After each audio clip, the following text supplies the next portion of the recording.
Today, Top 30 is the only company in the world able to design, produce, set up and manage a top-level competition. Everything within the same company, everything with the trustworthiness and professionalism that an official competition requires. Everything Top 30. Top 30. The heart of climbing.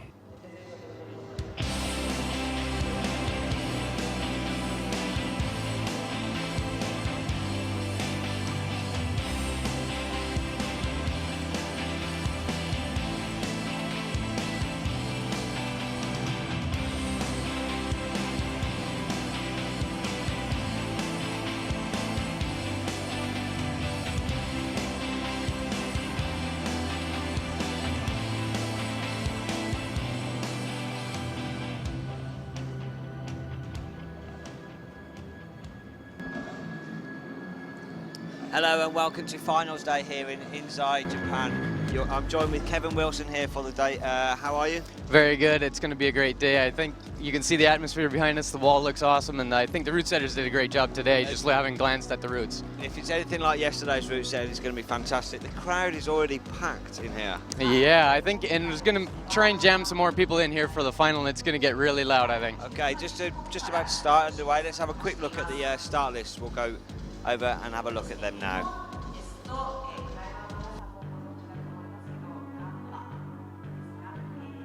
So here we are for the male lead semi-finalists. We'll be out with Ivan Karov of Russia to start us underway.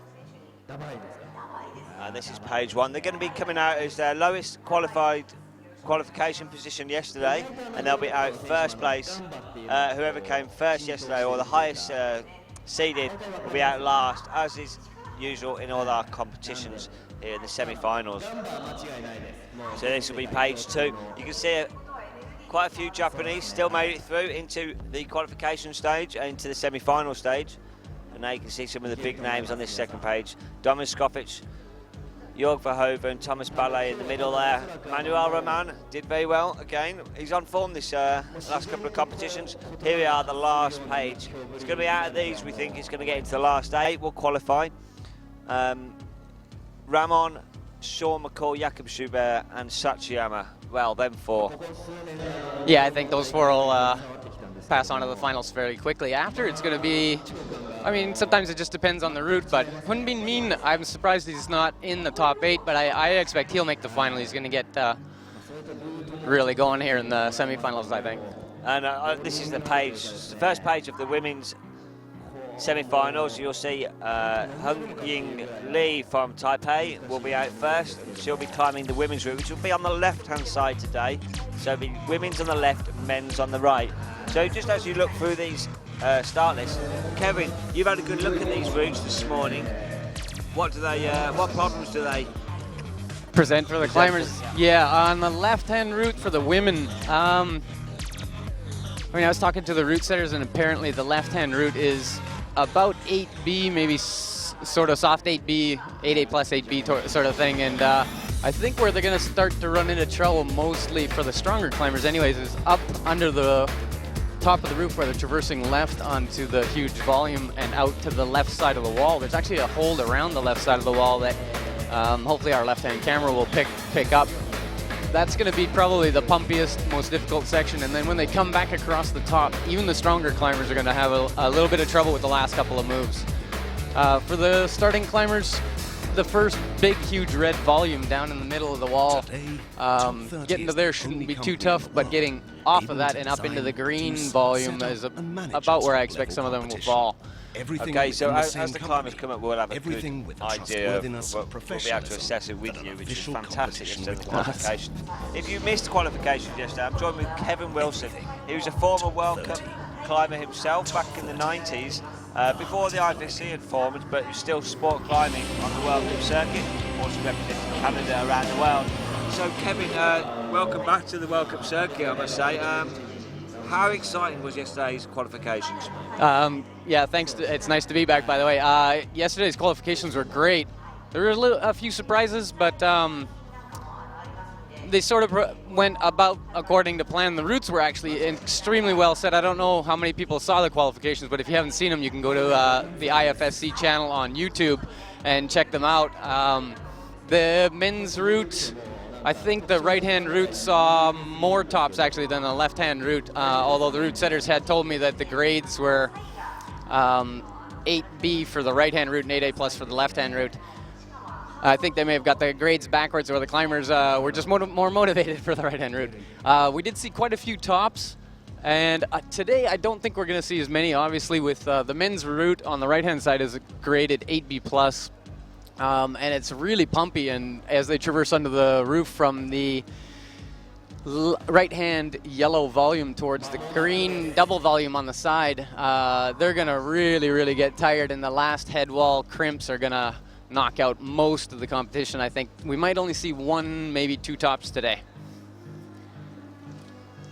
But I know it's going to be really exciting either way. I think the women are coming out first. We did just have all the climbers come stampeding out here and start looking at the routes, and the observation time obviously is really important given that this is on-site. It's not flash like in the qualifications where you can watch other climbers. This is on-site. So all the climbers right now are back in isolation, going over the routes in their heads and trying to keep it straight. So yeah, that's what they've just come out and had a good look at the route. Let's just show the climbers. This is some of the audience out there. This is the route as the females will see it. 1 second. So this is the route as they were climbing. So as we climb it on the wall, if you can just describe it. Sure. So we're starting at 12. Okay, yeah, the red volumes, there's 2 small red volumes before you get onto that big red volume, moving into the spot where the wall kicks forward a little bit and eases up. Then you start traversing left and coming back towards the green volume in the middle. That's actually going to be fairly hard for some of the girls. Even getting off this huge red volume is going to be fairly difficult. This will be a real pumpy section, I believe. Some crimps, a lot of body tension as you move back towards the left. And that green hold at the top, the girls are going to end up heel hooking, and it's kind of a slopey pinch, so it's going to be interesting to see how they get around to the left. And I know it gets really scrunched up right there. Some of the shorter girls, Jai and Kim, actually might be able to use a foot a little easier than some of the taller girls. We'll see how that works.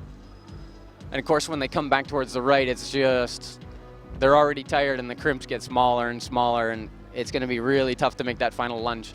That final lunge, I was talking with you, it's from 42 to 43. It's the last hole. 43 is top.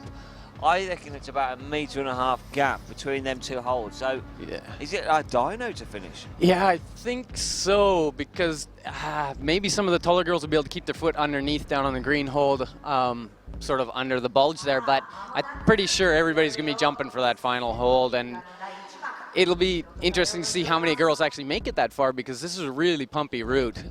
As they traverse back to the right, like I said, the crimps get smaller and smaller, and I can't see more than 2 or 3 girls even making that far.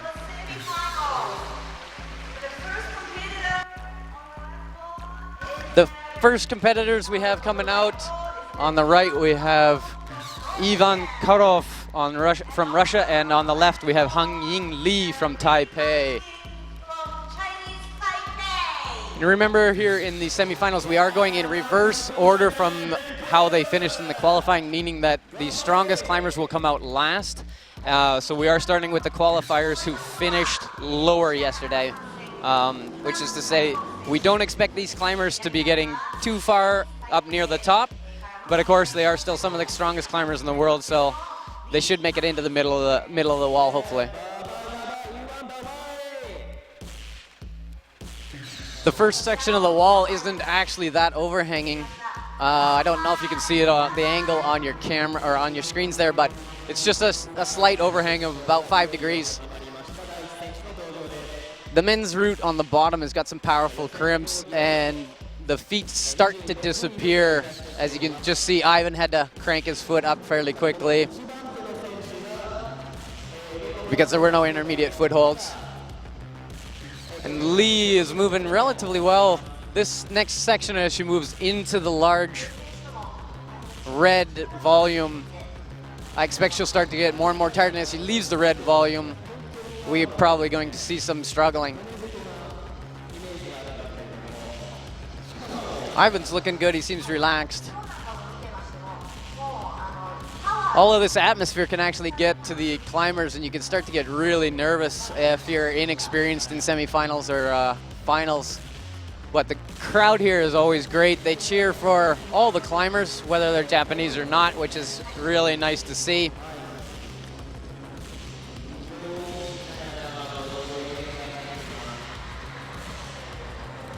Leah's moving quite well. Hopefully she's going to be able to get that clip without too much difficulty. That's interesting that she's choosing to go to the yellow hold, because it does look like she can relax a little bit as she clips. If you clip from the blue undercling, it actually, or side pole undercling, could stress out your left hand a little more than you're hoping for. So Ivan's having a little bit of a struggle getting to that blue matching hold.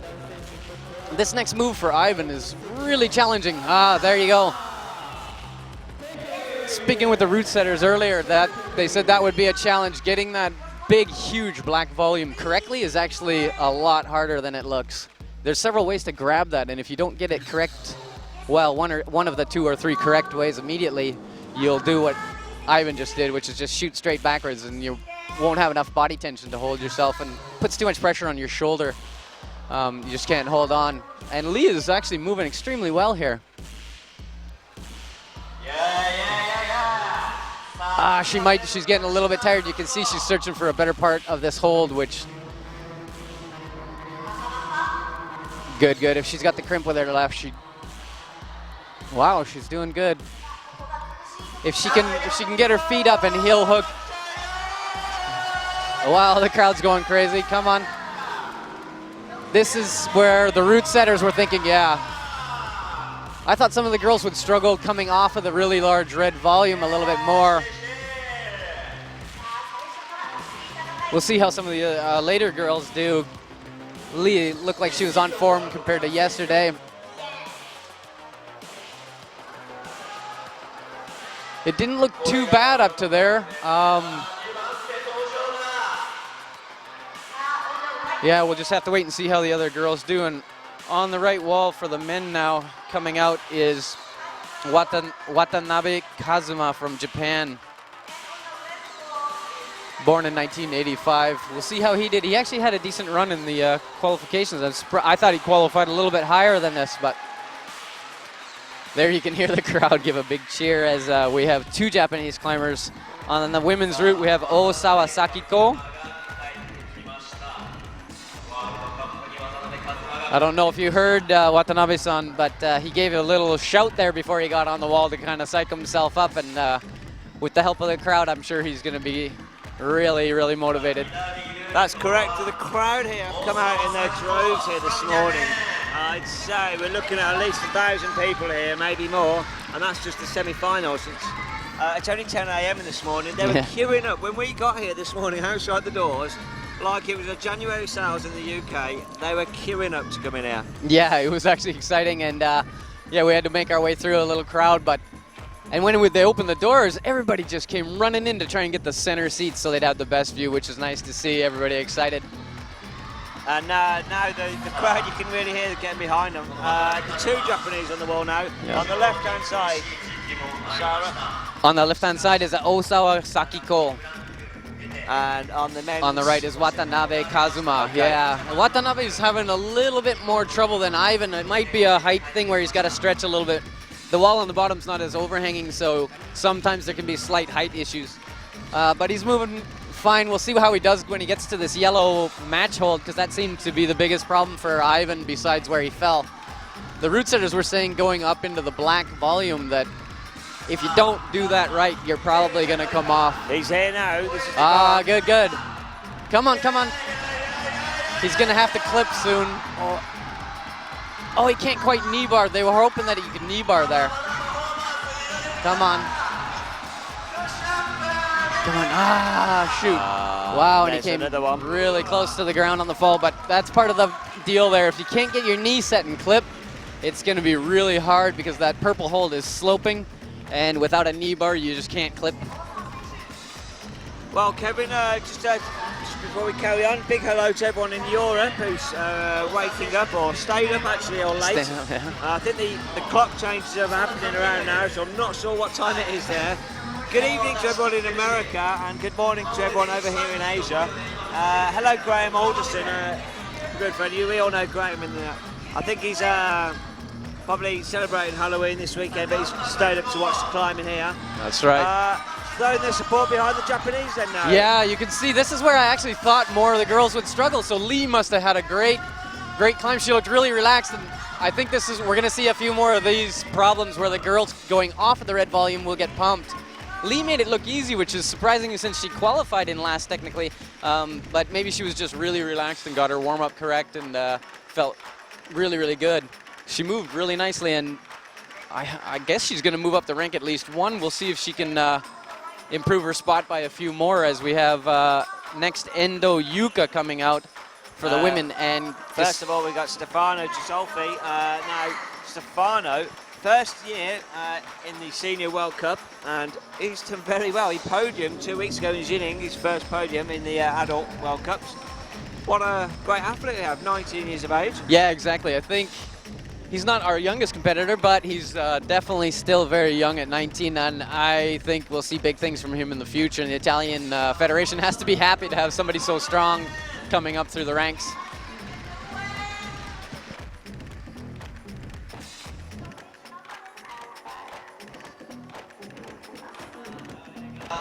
One thing I'm actually really surprised that Stefano qualified low. When we were watching him yesterday, I thought he had a pretty good run, but he did end up getting beaten by quite a few climbers, so we're going to have to see how he does here. Okay, just as Stefano's on the wall, we're just going to show you the men's route as we showed you the women's earlier. This is the men's route. It's from 17 upwards. Stefano's just below that at the moment. Right, yeah. So this is the section that you're talking about. Right there where they're getting into that triple volume section. It's really slopey and body tensiony, and if you don't find the knee bar, you're going to be in trouble. As you move up to the yellow move, it's a kind of a crimpy shoulder move to get onto the yellow, and then as you traverse left, it's really pumpy. The feet are really bad and in the wrong spots. And as you get higher and higher, the crimps get smaller and smaller, kind of like the women's route. There isn't the huge dyno at the top. It is a big kind of dynamic move, but I don't think it's the big dyno like on the women's, although we'll have to wait and see who gets that high. For Ramon, it's probably going to be a dyno. So that was just a quick glance at the two routes now we've seen. Stefano, you see, he's been on the wall now for about a minute and a half. He's only up to hold, I think 16 is that now, 17, somewhere 18, 18, 19, yeah. So it's quite a long route really for just such a short 15-meter wall. Yeah, even Sean McCall yesterday was saying he was surprised to see scores of 46 plus or 40, even 42 plus on such a short wall, and I guess this has 47 holds on it, the men's. If I remember correctly, I saw a scoring sheet earlier. Here we have Stefano. He's not going to be able to get that scum quite right, and we'll see if he can clip with a heel. There we go. That's another option, is clipping with a heel, but it's really going to pump out your left hand on that sloper. If he can get to the crimps, he'll be able to get something back, I think. Come on, there we go. From here, you have to go up to two really small crimps, left hand and the right hand pink crimp. There we go. Now it's a really shouldery move, and you have to crank your foot up. Bang, excellent. Crank the foot up onto the handle, there you go. Now as he's laying away, and we lost Osawa-san on the left-hand route, and there goes Stefano as well. Man, these routes people are getting a little stressed, even lower than I thought for the men, and a little bit higher than I thought for the women, but it is about It's early days though, yeah. And this is exciting. This is the great thing of semi-finals, which I do like. It's the lowest seeded from yesterday, the highest seeded will go in last, and if it goes as you'd expect, every climber should go a little bit higher. But there we go, that's where you see if people had an off day yesterday, it's a good day today. Right. Like Jörg Verhoeven, on his second climb, had a disaster really. Yeah, that I'm not sure. I didn't get to talk to him, so I'm not sure what happened there. If he really put too much effort into the first one and didn't have anything left for the second, or if he slipped a little bit or just got flustered by making 2 mistakes or something. I really should have talked to him. Yeah, he didn't want to. I asked him. He didn't want to come Yeah, for he an didn't interview want that time. So he's yeah. obviously not pleased himself with it. Yeah. But anyway, let's move on. It's semi-finals day. We're just starting. We're in Inzai in Japan. Now, you'll notice, obviously, every home nation introduces a few extra athletes. And we've got 2 more Japanese starting the wall. Yes. I leave the pronunciation to you, Kevin. Yeah, for the women we have Ida Azumi, and for the men we have Shibata Masaki. And one interesting thing, speaking to Ida-san yesterday, her first name, Azumi, has a very, very difficult kanji associated with her first name. And the reason that she has that kanji is, the kanji comes from the name of a city in Nagano Prefecture that her parents know very well and found very beautiful, so they named their daughter after this beautiful city, and she is a beautiful girl, so it worked out just fine. Perfect. She was commenting yesterday, she had participated in Korea last year, and she was surprised at how different the routes were. And of course, she had been away for a year, so there's going to be some Last difference. year to this year? Yeah, But we yeah. did have a brand new wall this year. Yeah, though. it's a different wall, but she still kind of thought, Asian setting might be similar, the walls might be similar, the setting obviously is by different people, but... Well, that incidentally, Jacob Chabert, we were talking to yesterday, he's really happy with the holds here. They're different from the last 2 weeks. Maybe some are more familiar to him than what were used in Korea. And Yeah, I think that there are some sets of holds that most of the climbers know. I know looking up myself, I recognize some are from America, some climate holds and things like that. And then the more varied holds in Japan are just unique enough, but they're not. In China, I guess they had problems with some of the texture, but in Japan it's a little more developed. They got the texture right. So yeah, he sounded really happy. Most of the climbers, I didn't hear any of the climbers actually complain about the holds at all. Let's have a look at There the we go, women's yeah. section now. She's So- made it through to the hold where Lee also clipped. Oh good, she's relaxing, chalking nicely. Okay, so just while she's relaxing, what's this section here on the men's route? Yeah, it's just a little bit crimpy and pumpy at the bottom. We have to wait until he gets to the blue match to see how he's really feeling. He's moving fine so far, so yeah, you can see he's relaxing and chalking, no problem. Both climbers are relaxed and chalking. Okay, guys, let's open a debate in the chat.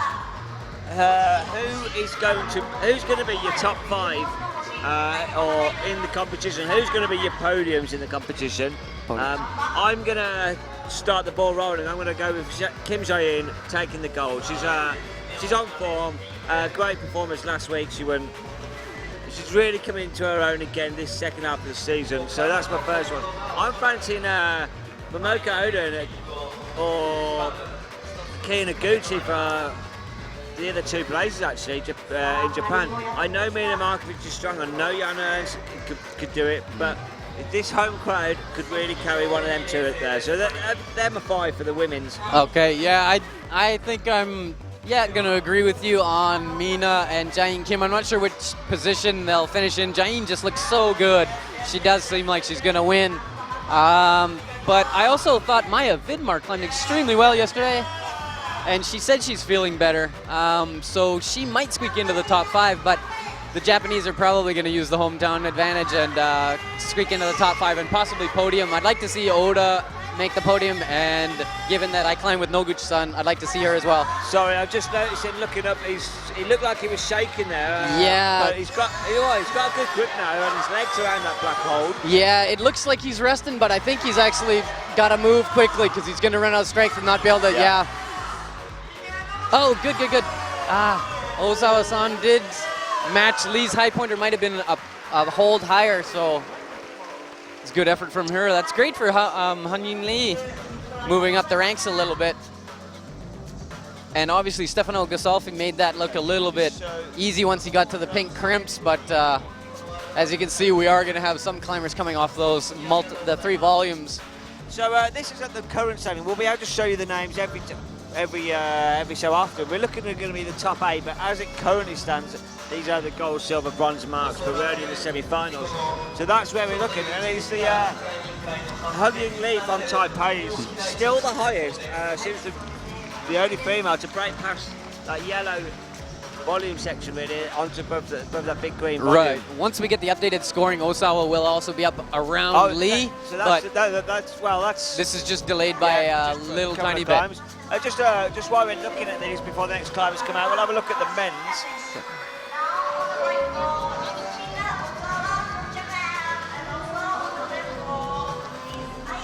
On the right side, we do have Ozawa Shinta from Japan, and on the left, we have Takeuchi Ayaka. Two Japanese again climbing together, which will get the crowd riled right up. And it's Stefano Gisolfi who set the benchmark. Yeah. So now, we'll rejoin the climbers.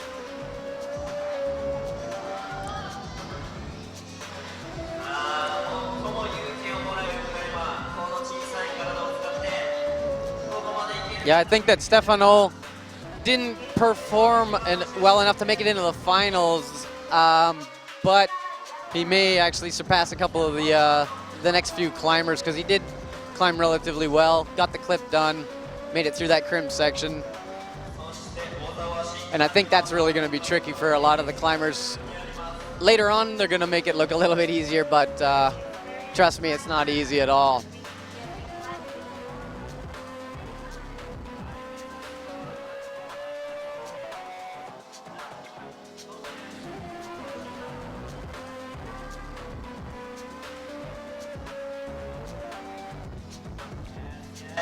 It's actually interesting that the men's and the women's has a similar move right there where they're both moving up to a big long bo, as it's called in Japanese, which means a big long elongated hold.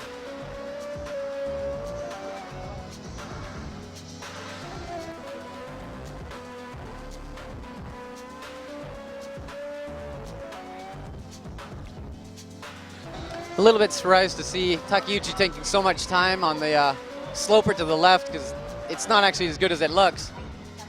Of course, you want to get some chalk on your hands while you do have a big enough hold, but she's trying a couple different options for her left hand, and yeah, it's good to see her clip there because I think she doesn't want to get too high before she clips. There we go. She got her hips in the right direction so she can push off of her left foot and put some pressure on her left hand in order to make that sloper feel better. We'll see how she moves coming off of this big red volume. If she makes it out to the yellow, she'll be able to relax and chalk up and think about the next couple moves. And here we see Shinta Ozawa. Oh, that's interesting that he clipped from there. If he can make that, come on, good, good, good. He's gonna possibly save a little bit of strength, but I think he was hoping that he wouldn't have to match. Not sure if he's gonna be able to do that unless he can get his foot really high. There we go. Quick, quick, good. You can see his legs shaking, his core starting to give way a little bit as he's struggling. His right shoulder also is really feeling tons of pressure. Yeah. I think we're going to see a lot of that early on with the climbers who aren't quite as strong. They're going to struggle on those 3 volumes. Ayaka's moving well. Once she got to that yellow hold, she relaxed nicely. We'll see if she can pass the current high point of Lee and Ozawa. She got it. There, that's the high point. If she can move. Bang. Very good, very good. Well, I think she got a plus on that, and she will be the highest. Yeah, very smooth. It's great to entertain all the audience here before we even have the world top of the top guys coming out. Yeah. The crowd are just full of voice here, and they really carrying these athletes to probably an extra 2 or 3 holes without their home crowd support. Yeah, that's right. Yeah, you can definitely use the energy. Sometimes you get a little too nervous. I never got that nervous climbing in Canada, but occasionally if I did well in a certain World Cup, like in Vienna or Nuremberg, the next World Cup, I'd put too much pressure on myself. I get too nervous. I'd sit in isolation, shaking for 4 hours before I came out, and I just wouldn't have anything left for the route. These climbers, I don't think they possibly have more experience in the juniors than we ever had, because we didn't have that when I was younger. But they seem like they have a little bit more experience, certainly than I did on my first year or my second year. And moving from the smaller stage to the bigger stage is always a challenge. So if you have those junior competitions, these climbers can get a little bit used to it. Unlike us, we didn't have any. We went right from a local competition to a World Cup sometimes. It was really difficult. Okay, next up here, Yabi Kim. Just gave himself a little shout, and he's off on the men's route. And on the women's side, yeah, we have Yasuda Atori on the women's side. So Yabi, been around the whole circuit with his sister. They're very close. She's very appreciative of his support, and she's always there supporting him as well. Yeah, he did quite well on the first route yesterday, and I'm actually surprised he's down on the list a little bit. I thought we'd see him more in the middle of the pack. I think it was because of the actual ranking. There were so many that did do well across the board in the qualifications. It's gone back down to his ranking as he came into the competition. Right. And he was probably disappointed with his performance in Korea, judging that Hyun Bin Min took the gold. Yeah. He's quite a strong athlete, very experienced on the World Cup circuit now. Yeah, definitely. Given his name, we do sometimes expect a little more from him. The fact that he's related to Jae-in Kim, of course, but we do see him improving, and I expect he'll get even better and better as the years go by, next year or the year after, especially now that the Korean Federation, having seen both a male and a female win the competition in Korea, the Korean Federation is really behind their climbers. They poured a lot of money into the World Cup. I know that they built that wall so that it can be used for multiple years. So the Korean climbers are probably going to have enough support to really put a lot of time into their training and get stronger and stronger.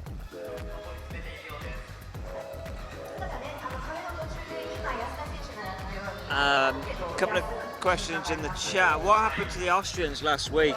Well, I actually asked I called the coach and Joanna Ernst, Jacob Schubert, what their performances. Well, Joanna was actually not feeling too well. She spoke to us yesterday, so she may have had a stomach bug or something. She wasn't on her top form. Jakob just had no answer. He just wasn't on his top form himself. I'm thinking they're going to do well this week and make up for. Yeah, I think you're right. There was that heel hook move also for the women that seemed to stop both Katarina Posch, I think it was, or Magdalena Rock, pardon me, Magdalena Rock and Joanna Ernst. And I doubt that's a weakness in their training. It might have been a body position thing, but given that Joanna Ernst was sick, it makes sense that she would have been a little bit tired by that time and not been able to do that single move. But here we see Yabi Kim to get back to the men's route. He had a little trouble clipping, and yeah, I thought he might have gotten a little bit too tired with his right hand. It's going to be interesting to see the later climbers, whether they find the heel hook and clip off the purple, or if they clip from below on the blue matching hold like we saw Watanabe-san do. Or pardon me, Shibata-san. And the women are actually... we're going to have changes in the ranking. The Lee, who came out first, has actually done quite well. She's currently in second, I believe. She might be in third. I haven't seen whether Ozawa's mark has been upgraded yet. And next up, we have Jenny Lavarda on the left, the Italian, and on the right, we'll have another Japanese, Fuji Kokoro-san.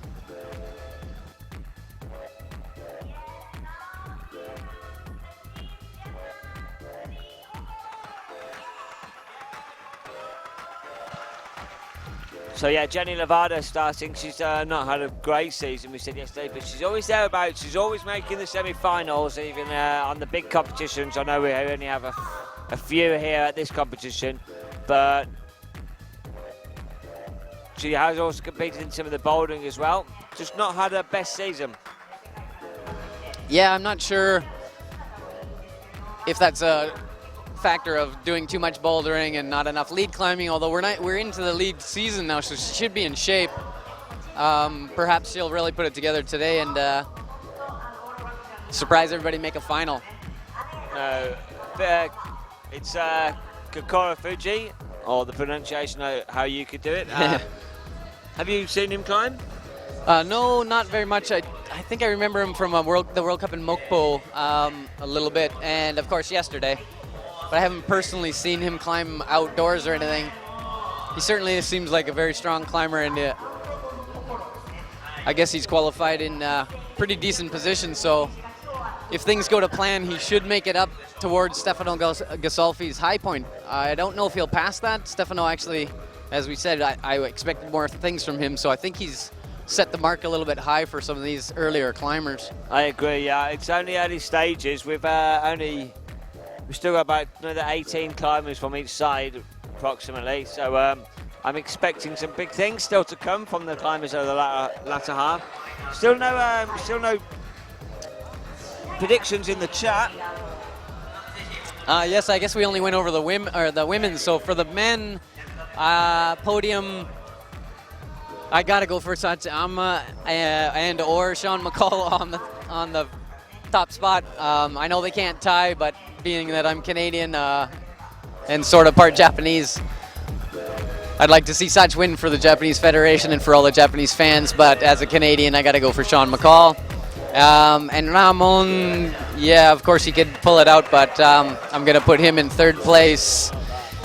Jakob didn't look, he of course climbed the routes yesterday, but I thought he looked a little bit hesitant here and there. Maybe he's just warming up and getting into the swing of things, but I'll put Jakob in fourth and probably Jorg Verhoeven in fifth. So you don't think Jakob will podium? I think that might be a little bit of my Canadian bias and Japanese bias speaking, but he did look a little more stressed yesterday than I wanted him to. Ramon looked the best. What about Magnus Midbo? He was looking a monster yesterday. Yeah, he could definitely make a podium. Roots. He just came out. He was looking the strongest I've seen him all season.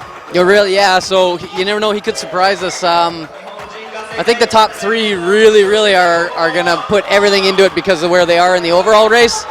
So I'd expect the top three to finish, meaning Sean McCall, Sachama, and Ramon to finish 1, 2, 3 in a varying order. But we saw Kokoro have a little bit of trouble clipping there. He seems to be getting a bit of rest on this sloper, but I don't know if he's going to get much back. He should probably get moving pretty quick. Here he goes, yeah.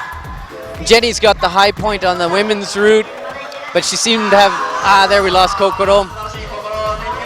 It really is taking a lot out of people to hold on to those slopers. If you don't get into the slopers and out of the slopers, those 3 volumes, if you don't get into them and out of them quickly, it just drains your core too much. And we lost Jenny as well.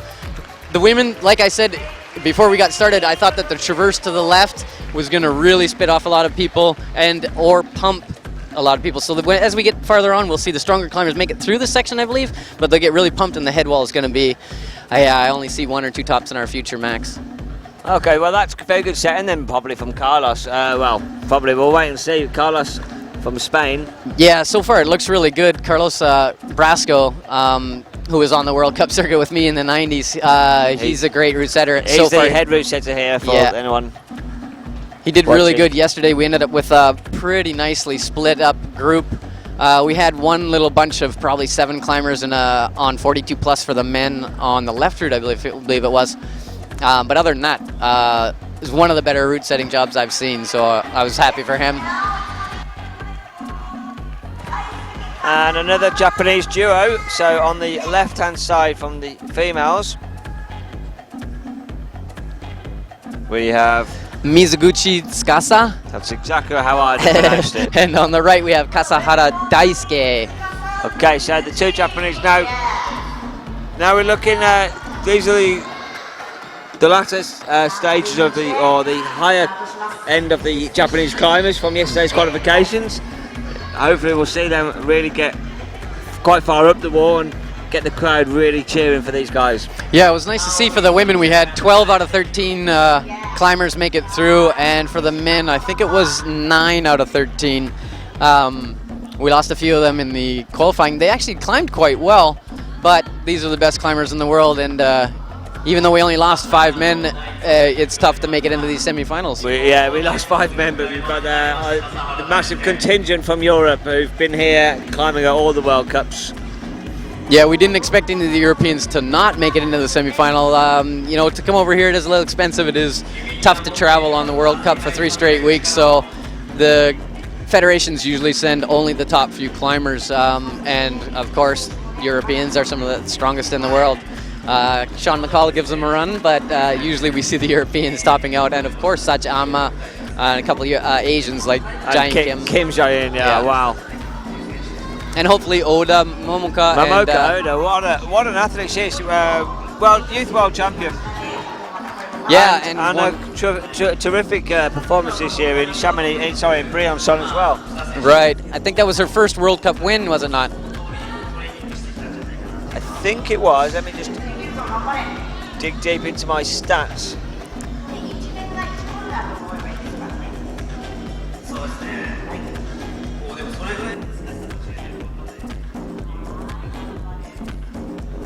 Yes, Chamonix was third, and Imst was her first win. Ah, there we go. Briançon fifth, but youth world champion.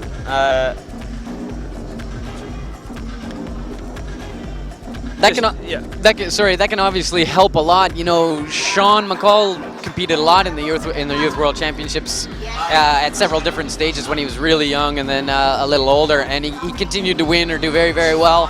And that can actually prepare you for this big stage, because the youth world championships are no joke. There's a big crowd, lots of other competitors. You really have to be on top of your game and get used to being nervous. You get used to trying to relax in isolation for a long period of time. For sure. It was a fantastic atmosphere out in Singapore for the Youth World Championships. Here we go. Good. Looking up, sorry. I can see him shaking on the right-hand side there. We're just underneath the wall here, commentating desk. Yeah, Daisuke is having trouble where I figured a lot of guys were going to have trouble. It's good to see that Mizuguchi Tsukasa made it to the yellow hold. She seems to be relaxing all right. Her core isn't sagging too bad or anything. It is sagging a little bit there. She might be a hair tired. Yeah, you see her core sag out. She might have a lot of trouble clipping. She has to be careful here. Good come. Oh, wow, she barely made that clip. That's nice. She's struggling. I don't think she's going to make it more than a couple more holds. Come on. There we go. So she's going to drop a few spots from her qualification. And as we saw, Hung-Ying Lee from Taipei really looked relaxed, did really well. It's good. It's fantastic for her to be right up there with I think it's Jenny Levada. Yes, and Ozawa. Up there. But I mean, let's just have a quick look at the results section. So we'll have a look at the women's first.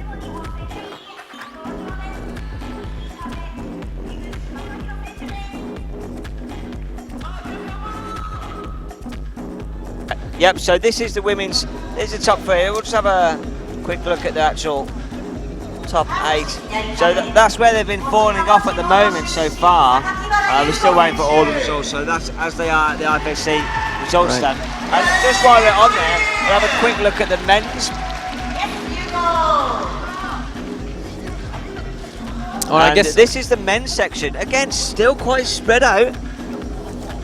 Yeah, that's a testament to the route setting here. I think it's the route setter set just correctly enough that we're getting good spread. And I guess it wasn't Ozawa, it was Endo who was right up near the top for the women. It's really good route setting because they're barely making it one hold higher than the previous climber, or if, as in Hung-Ying Lee's case, you had a really good start. Separating yourself from the field early on, so it's impressive for Lee. That's great to qualify and last and to move up several spots. She's gonna be super happy with that.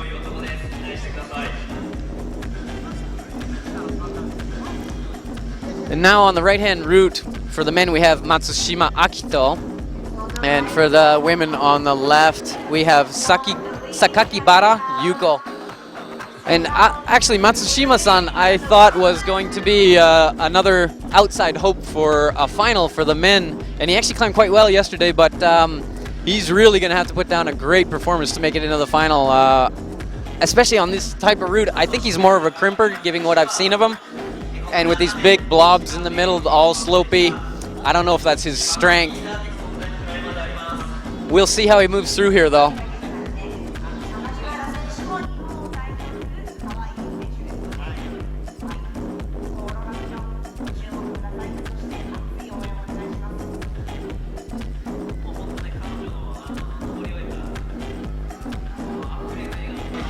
And interestingly, both of these climbers were born in 1982. They're the same age, close to the same height on the wall at the moment. Seem to be moving fine. They've got the hometown crowd behind them. I don't know how much you can hear, but certainly if they get a new high point, it's going to get really loud here. Matsushima's having a little bit of trouble like some of the other climbers with that big, massive volume. If he can heel hook, he'll probably get the clip. That's quite a long stretch from that blue. He's got his feet to the purple. And when you're stretched out like that and you're trying to put a ton of pressure on the purple hold, to keep the tension. Oh goodness! Now he's going to struggle. Yeah, I think since it's a crimp, you're transitioning to a crimp there. Nice. Yeah, he's okay. And we did lose Sakaki Bata on the left-hand route. That's a big surprise. I thought she would do a lot better than that. Here we go, Matsushima moving into the crimps. I think the clip might have taken a little bit of his core away, and so even when he did hit the crimps, he was just a little too tired to continue. Stefano Gasolfi still on the top of the men's side. Really put down a decent performance. Here. Yeah, he looks pretty angry. Like I said, he was a kind of an outside shot for a final at least, and maybe he put too much pressure on himself.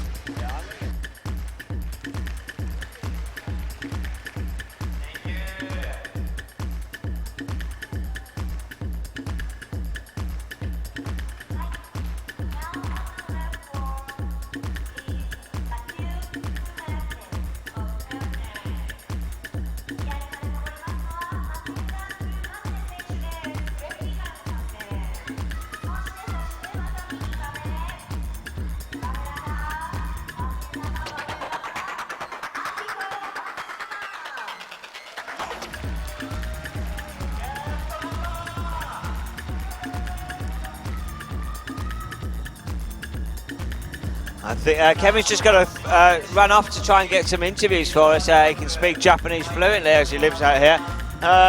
As we join Mathilde Brumage on the left-hand side for the women's section.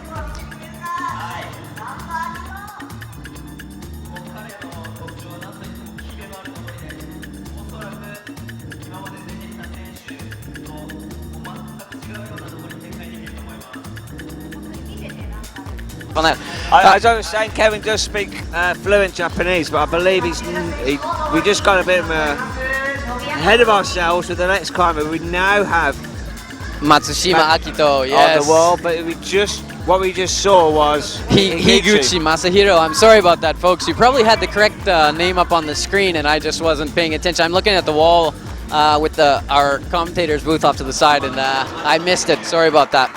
Don't worry, Kevin. We're just getting ahead of ourselves. It's quite exciting, and these fantastic competition here. It's our third competition in 20 days. Kevin lives out here in Japan. He's been watching us and joined us on board to work with us alongside us. It's been fantastic to have your knowledge. Thank you. Now, what's fascinating about these walls, if you watch yesterday's qualifications, the top section actually can come down further and create a bigger overhang. So what we've got now is probably they've definitely brought the left-hand wall a lot steeper. Yeah, it looks like they may have moved the right-hand wall up a little bit and the left-hand wall down a little bit. So they kind of switched what we had from yesterday. Sean McCall is suspecting that the walls won't go any steeper than what the left-hand wall is now. I can tell you they will do. I think he will be surprised because I do believe that they go a little bit steeper. I remember seeing yesterday. It looked like it was almost not 90, but probably about a 35 to 40 degree angle really on. Yeah, and given the angles within the wall itself, some sections will probably be 90 degrees. So. Crowd's really getting behind Matsushima-san. Oh, good, he's moving really well. If he makes 2 more moves, I believe he'll take over top spot. Oh, very nice. There we go. I think he has top spot now because I don't think Gasolfi actually held that. So this is Japan's outside hope for a final, aside from Sachiyama. And he's actually climbing really well. We'll see if he can make it through this pumpy section as he moves left. And Mathilde Brumage from Belgium on the left-hand route, she had a pretty bad go of it yesterday, considering she finished in the finals in Mokpo. Yeah, she didn't look too happy with herself yesterday when she came off the wall, but she's looking all right at the moment. Yeah. Let's say with Matsushima at the moment. Yeah, wow, He's the just crowd's starting really to loud. move. I can hardly hear you with the crowd in the background here, sorry. No problem. Mathilde, yeah, if she had a problem with some of the travel and stuff yesterday, maybe that extra climbing yesterday has got her in the right mood today, and she'll climb really well, make it to the final. She's relaxing really well, and Akito is really cranking good. This is excellent from him. Wow. The crowd's going nuts. This is what we're seeing. This is the furthest we've seen it. Yeah, this is definitely by far the furthest. Wow, like I said, he's got an outside shot of making the finals. If he can get 2-3 more holds, I think he'll make the finals. Oh, that's a bold call to call from now. Yeah. Not even halfway through the semi-finals. Sorry, but I spoke with the route setters a little bit about these routes, so I do know where some of the difficulties are, and he's really doing well. Okay. Gamba. Oh, wow. The crowd was going crazy. And well, he was only about 6 moves from the top there. I think he's around 40. I think, in fact, I've got the map in front of me. Yeah, he was on the 40, 41. Yeah, right in that area. Yeah. So there's only 47. That's not a bad climb. And yeah. like you say, I think the 2 or 3 different sections that will pump out the athletes. He's got through them fine. Yeah, he moved. Oh, good. Oh, but on the left-hand side, Mathilde Bromand's doing well. She just moved in the top spot now with that right hold, and here she's gonna have to really work her feet and keep some body tension to get the clip, which will take her a little bit out of her arms. And then moving over to the left, it gets really scrunchy, so we'll see how she does with her long legs. So she goes up to this green volume, you can see on the left-hand side, drop over to the yellow side, dropping back down, and then it's going to climb up the left-hand side of that wall. If we can, can't actually get you a shot from our cameraman yet. Excellent. That pink volume, she's got to climb back up to that. So good. You can see how high that left foothold is. I was worried about that left foothold actually scrunching her up more than it is. It's actually not as bad as I thought. Well, she's got a nice, she's not a full knee, but she's got a nice grip on that yellow hold. Yeah, she did look like she was scumming her knee a little bit, maybe take some pressure off, but this is where it gets really pumpy. And as you move into the crimps, oh wow, she's gonna end up crossing there. Excellent. This is what we thought we'd see from Mathilde Bromand from Belgium.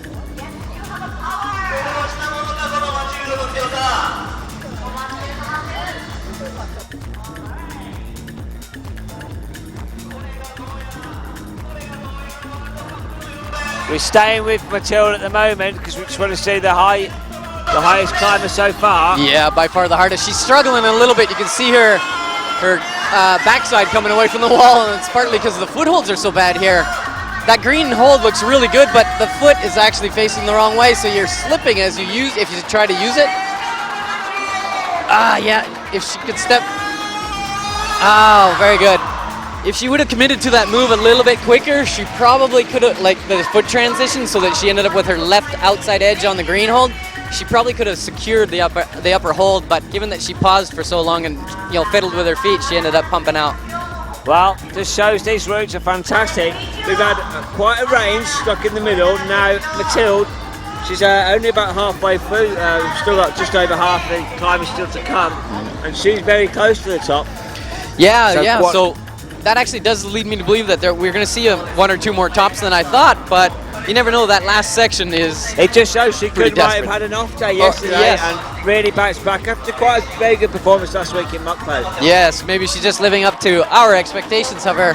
And on the men's route right now, we actually have Kore Naga Keiichiro, born in 1996, so he's one of our 16-year-old climbers. Yeah, he was the chap.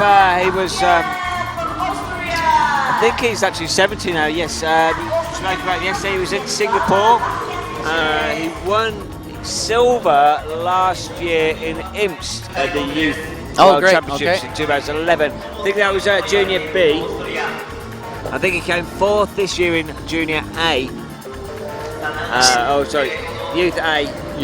In the Youth World Championships. So he's no stranger to the podium, and he really performed very well in his first adult competition out here in Japan. Yeah, that's great to see that he's not getting too nervous or anything, and obviously the junior experience helped with that. I'd like to see him commit a little quicker to this move. The yellow hold is a sloper, so you don't want to be trying to rest on that too much, but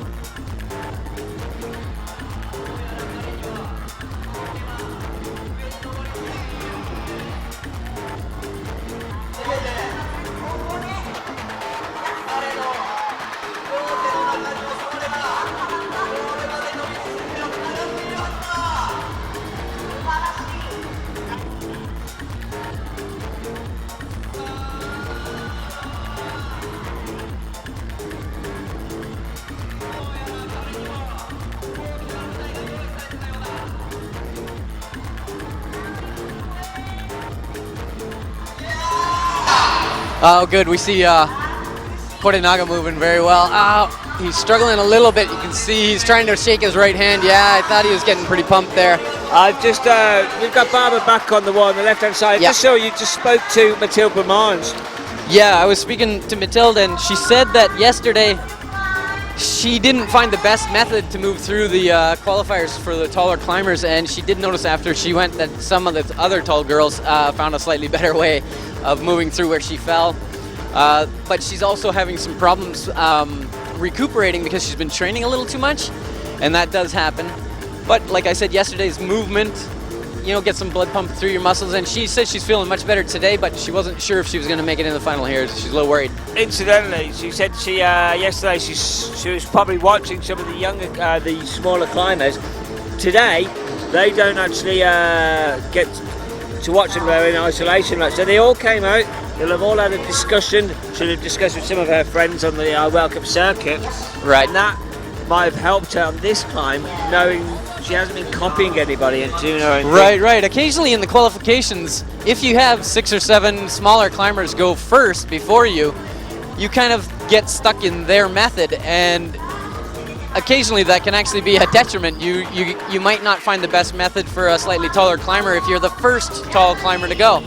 So it can be a bit challenging, and the route setters that they filmed here to use to demonstrate the routes in the warm-up area were a little bit smaller than Mathilde. So as she said, she just struggled with the first route really bad, and probably why she finished a little bit lower on the qualification, but hopefully we'll see her in the final here. And Barbara's actually moving quite well. We'll see if she can match or improve on Mathilde's high point. She looks strong. Oh, good. Clipping easily off the crimp.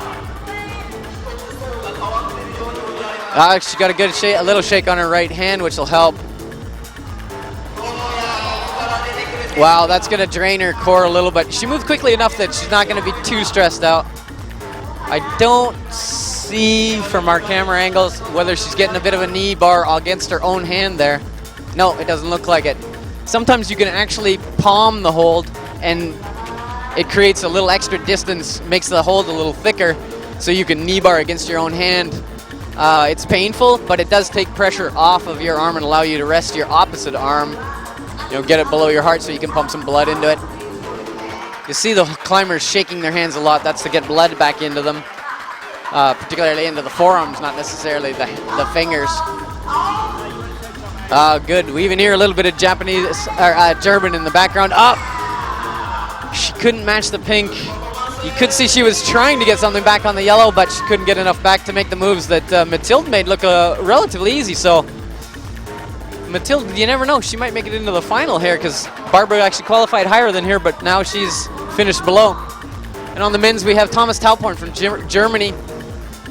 He made the clip a little easier on himself, but still, we'll see. Oh, good. You can see the way he's twisting his knee and kind of bicycling the really big black hold and actually managing to rest both hands on that crimp, which we haven't seen anyone do yet.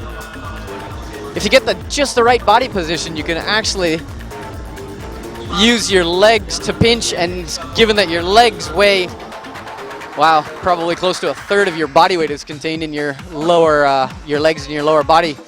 Even more sometimes, I bet, closer to half for certain climbers who have big legs.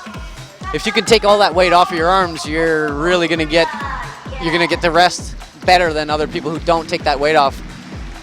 Wow, he grabbed a slightly different spot on that hole than everybody else. Yeah, that's surprising given that he was resting a little bit lower. Just as Thomas tap on, you can just see that that's where he got up to, just at the silver mark. There's Korenaga, that's just where he got to. So basically, it's still quite a distance forward from the first place in the men's route. As we go to the women's route, Katarina Porsche. Yes, we have Katarina Porsche moving up, and Matsushima on the right-hand route. I mean, Thomas Tauporn is no stranger to these competitions. He might not be having his best competitions. I can see as he's sitting down in front of us here, he's really disappointed. Especially since he was able to rest there. Yeah, he looks really disappointed. But Akito Matsushima really climbed well, and it's going to be interesting to see if he can make it to the final. Yes, it will be. Sorry, I was just checking with the graphics. We're looking at the women's route. If we just have a look at now Katarina Porsche, she's on the wall. This is where she's going to be looking to target Mathilde Brumage way up there at the top there, just past that pink section. Yeah. She was only 6 moves from the top. You can see Katarina's just behind her name tag at the moment. That's where they're all falling, quite spread out across the actual field. But it was this section here. In the middle, is it around the 28 mark is where the women are actually, once they're through there, that's where we'll see? Is it that section? Yeah, that's, I think, where Jenny Lavarda and some of those the other climbers, the women fell up high on between the two giant volumes, I guess, the right-hand ice cream cone volume, we can call it, and the left green volume. As they're moving off the ice cream cone volume, pardon me, if they can get the crimps, the two crimps, and move over to the left green volume, they can rest a tiny bit there. So I think it's a matter of moving efficiently through the bottom so that they've got a little bit left, so that when they do grab the crimps, they can move quickly.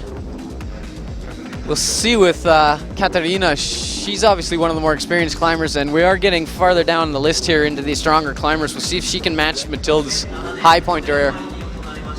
Well, yeah, where we are in the list at the moment, Katarina's the 12th climber to start on the women's route. So we still have 14 still to go. That's quite surprising that Katarina is that far down in the list. But it does show that how many good competitors there are in this competition. Especially from Japan, we've still got Ota Risa to climb. Obviously Momoko Oda and Akira Noguchi.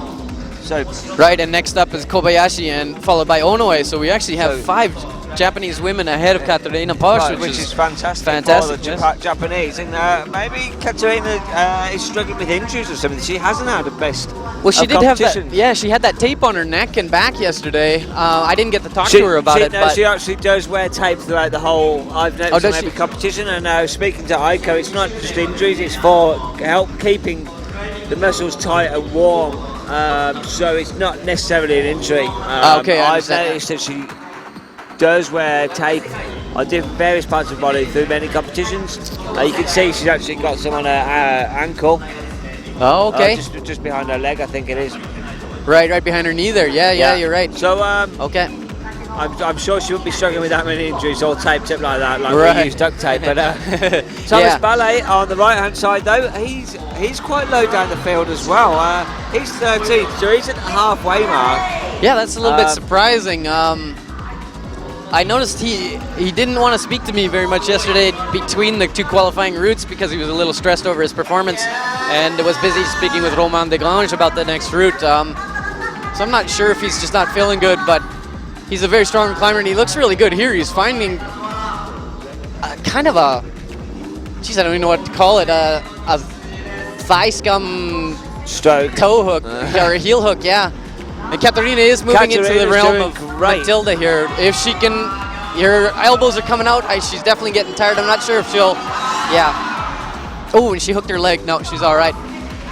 I think that'll put her in a tie with Mathilde Brumage. No, I'm not too sure. I think there was one. I thought Mathilde had the next hold. Had the next hold. But I'm not sure. Oh, she got the plus on the next hold, maybe. Oh, okay. But even so, this is we've still got all these climbs to go. I actually think we're going to have quite a few, at least 3 or 4 tops in the women. Actually, it looks that way now. I'm surprised. The route setters did say it was about 8B, maybe 8B, 8 or 8A plus 8B. So maybe it is sliding more towards the 8A plus range, and we are going to see a couple more tops. But we haven't made it to that white feature, so maybe it gets really hard there. Thomas is struggling a bit here. Yeah. Wow. You can see his right arm come up. He actually moved through the triple volume section fairly well. Oh, and you can hear in the background the introduction of Kobayashi Yuka, the next Japanese climber. She's actually been climbing for many years and was a really strong outdoor climber on rock as a very young climber. So I do recognize her, and I know she prefers outdoor climbing. But I mean, she obviously likes competitions as well. But she said that recently she's been having a little bit of health problems and hasn't been feeling well for the last 3 days. So hopefully she started feeling better yesterday, and we'll see a good performance from her. Well, I think that's that marks the halfway stage on the men's section. I'm not sure. Maybe they're cleaning the routes at the halfway stage because there's no other men coming out. Yeah, and we do see the route setters putting on harnesses and stuff. So, okay, so yeah. I think we're going to have some route cleaning. That could give us a chance to get some interviews.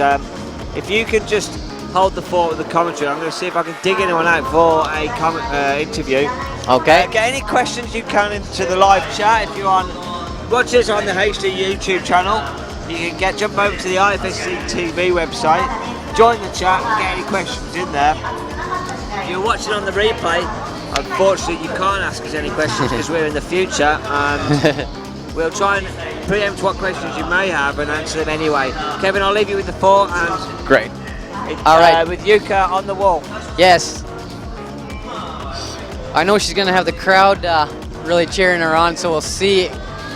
When you're under the weather, it can affect you mentally, especially if you didn't quite finish where you wanted to in the qualifying. But when I was speaking to Yuka yesterday, she seemed happy enough with her performance. She didn't seem to want to blame her illness for the middle of the pack finish in the semifinal, but yeah, she looks like she's moving all right. There we go. You can see even the stronger climbers will even be able to shake as they move towards that yellow. I guess we could almost call it a jug, although it is a little slopey on top. And it's interesting to see the different versions of the way that people grab that hold, but also the way that where they put their feet. Some climbers are swinging their foot out to the left hold, the pink hold, and allowing their body to sag down a little bit when they rest. Or other climbers, pardon me, are like Kobayashi-san. They're keeping their feet down low. Whoa! She actually completely slipped there. I think she let her core go a little bit, hoping to get some more blood into her arms instead of her core, and she relaxed a little bit too much and actually completely slipped. She recovered all right, but that can send a shock of adrenaline through your system when you slip like that, and it's hard to recover. She has enough experience that she's probably going to be okay, but I'm a little worried for getting up to the top.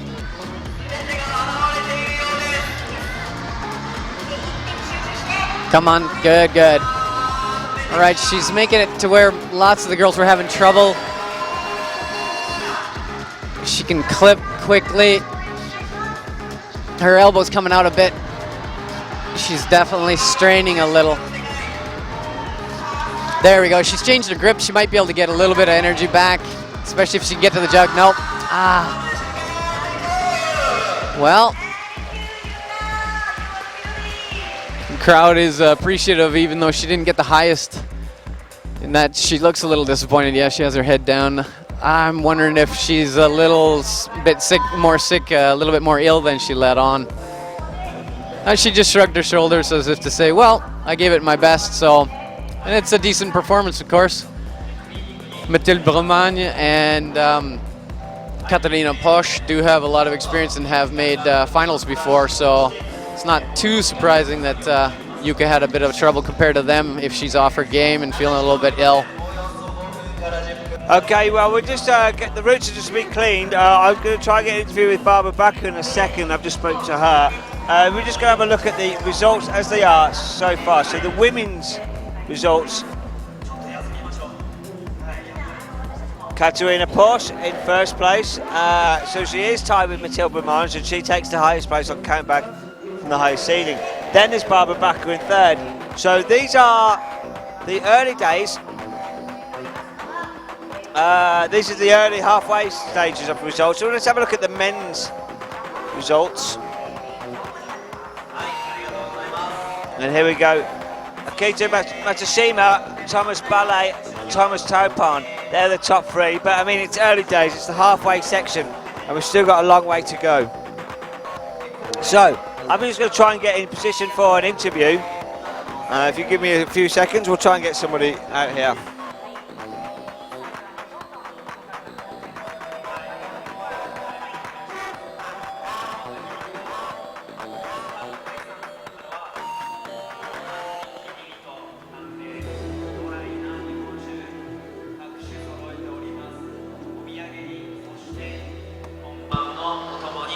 Well, I'm here with Barbara Backer from Austria. How are you? Good.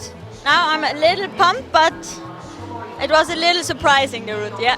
Well, it was surprising because they've changed so much from yesterday. Were you surprised for the wall to be more overhanging? Oh, I not even looked about. It's steeper than yesterday. Okay, I don't got it. Okay, so what did you like about the route?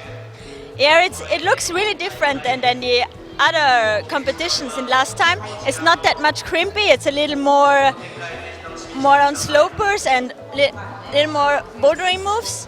Yep. But I was really surprised that the holds are that good. I was a little surprising, and I was thinking it's not that hard, but maybe I had a good run. You had a good run. You're currently in third place. It's early days. It's only the halfway stage. But on your performance, are you pleased? Yep. I'm a little angry about I forgot the yellow foothold and at the end, but if you're falling down and you saw it and then you think, oh my god, I missed it, but it is okay. I had a good climb, yeah. Okay. Have you enjoyed your climbing out here in Asia? Yeah, but I'm happy to fly back home. Yeah, we are all happy to fly home. It's been a long month out here on the road. I've been here with you guys. What's been your favourite competition out here in Asia? I was surprising about Seoul. It's really getting western since the last time we was there. And in Japan, it's so expensive. It's if you came from China to Korea and now here, and here is like in Europe, but it's like in Europe, but you feel it's really expensive because you had 2 weeks in cheaper countries. Exactly. Well, you should have got your Christmas shopping done in China, I think. Well, thank you for talking to us, and I'll see you back in Kranj for the last competition of the year, if not for the finals actually later on. Yeah, thanks, and do you want to say hello? Yeah, hello to all the. Oh, maybe it's early in the morning. There's some Austrians watching. Yeah, okay. Hello and. Can you speak in German? I can speak in German. Sure. Okay. Hallo zu meiner Familie, wenn sie zuschaut, und viel Glück, und ich freue mich auf zu Hause. Okay. Okay, thank you very much, Barbara. Okay, we're just still carrying on with the route cleaning. If you give me a couple of minutes, we're going to get another interview for you. Hopefully Kevin can translate someone from Japan for an interview.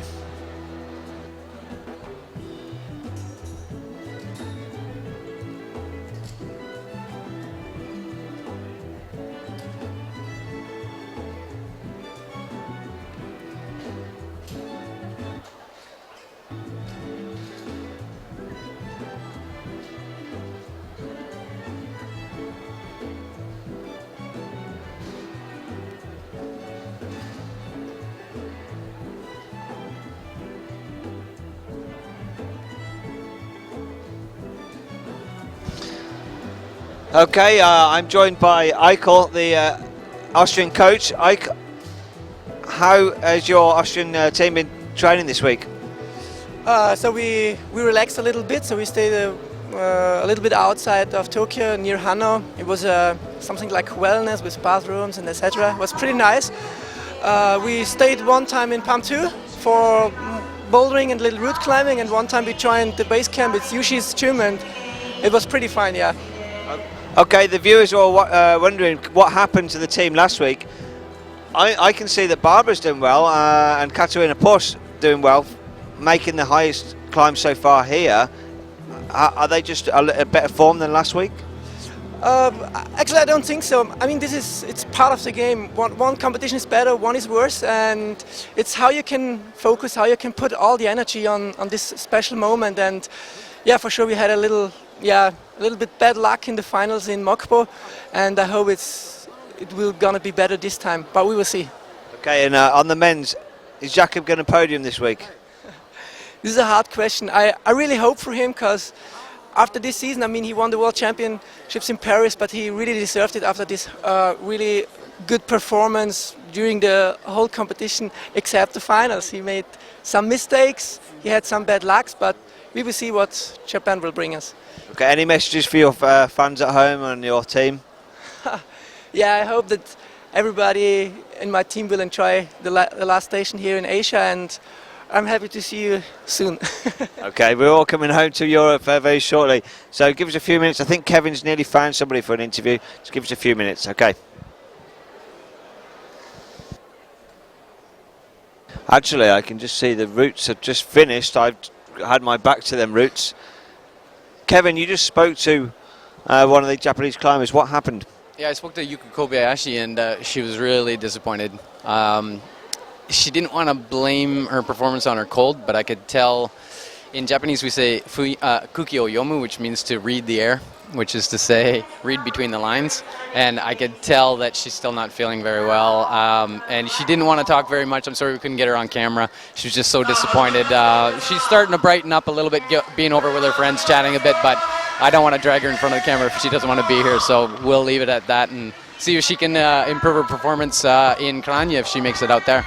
Okay, great. Well, thank you for doing that for us, Kevin. Well, it's semi-finals. We're halfway through. We're live in Inzai in Japan, and we now have Jörg Verhoeven on the right-hand side of us on our wall, and Ono Aya of Japan, another Japanese climber, starting for the women's route. So, now, like we were saying just maybe 20 minutes ago about Jörg Verhoeven, had a great first climb yesterday. He's had a really good season. After a couple of years off, he won his gold in Imst. He podiumed, he came silver in Mogpo. Not too bad last week, not too great last week. Everyone had mixed climbs last week. Yesterday, very good. First one, disaster second route, which is why we see him quite low down on the semi-finals. Yeah, and I'm actually so surprised because I'd like to put him in the top 5 personally. I think not just based on his world ranking, or pardon me, his World Cup ranking right now, but he just looked really good on the first route yesterday. So I think if he puts it together, if he moves smoothly through this section in particular, if he finds the knee bar, because he's such a tall climber, he's probably going to be able to clip a little easier than some of the other people. He's not even bothering with it. His shoulders aren't coming up there. There he found the knee bar. That might have helped a little bit. He's got a scum now that's actually taking some stress off of his arm. He's struggling with his breathing a little bit right now, so he has raced up that wall though, really, hasn't he? Yeah, he did it way faster than anybody else, the bottom section, so sometimes that happens when climbers aren't feeling well. They just decide to, hey, I don't have enough stamina today. Or it was because he was so disappointed with his second climb yesterday, he just eagerly wanted to get back on the wall and prove to himself he can do better than what his second climb. Could be, yeah. He's looking strong. Yeah, right there, he actually did that move easier than almost anybody we've seen. Matsushima actually probably did it close to that. There he gets a nice heel. Yeah, that's going to help a lot with this clip. Onoe-san moved onto the jug easily. You can see she's going to swing her left foot over and do the second version of the rest. Not get caught like Yuka Kobayashi by keeping her feet too low and having her foot pop off. And, here you can see from our ground camera just how steep these overhangs are. Oh, great. And what a fantastic shot.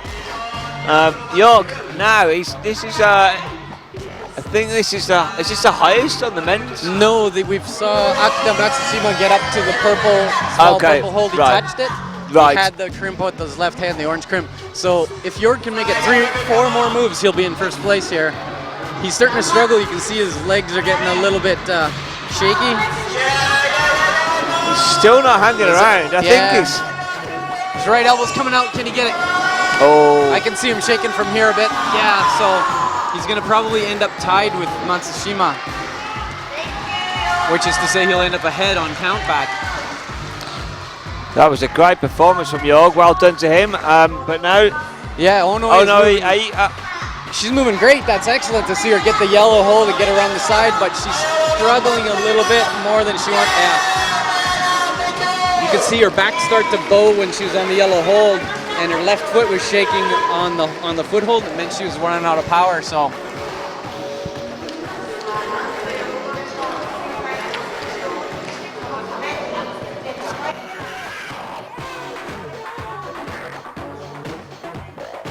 I've just come over to jump on Jörg. Fantastic climb. How did you find that? Good actually. Really nice route. I climbed like semi-okay. Quite satisfied, but You climbed really fast. yeah, I tried. Like my endurance isn't the best anymore. I've noticed a couple of last competitions, so that was actually the goal. Trying to be fast. Well, I think you're about second place over in the overall, but it's not many climbers have actually got anywhere past that the green volume. So you're in a very good place at the moment. So after quite a poor second climb in your qualifications yesterday, any reason for that? Did you slip? I don't know. It was an easy route to mess up.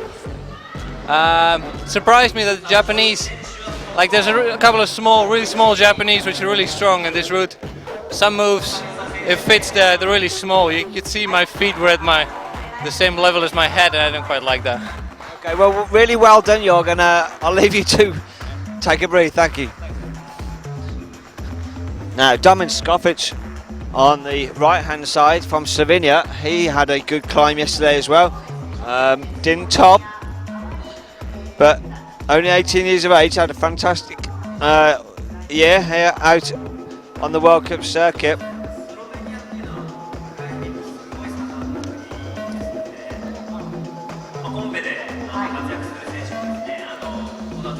He made the finals over in Atlanta. He came 8th position there, and he's always making the semi-final. So only 18 years of age. He's got many years to come.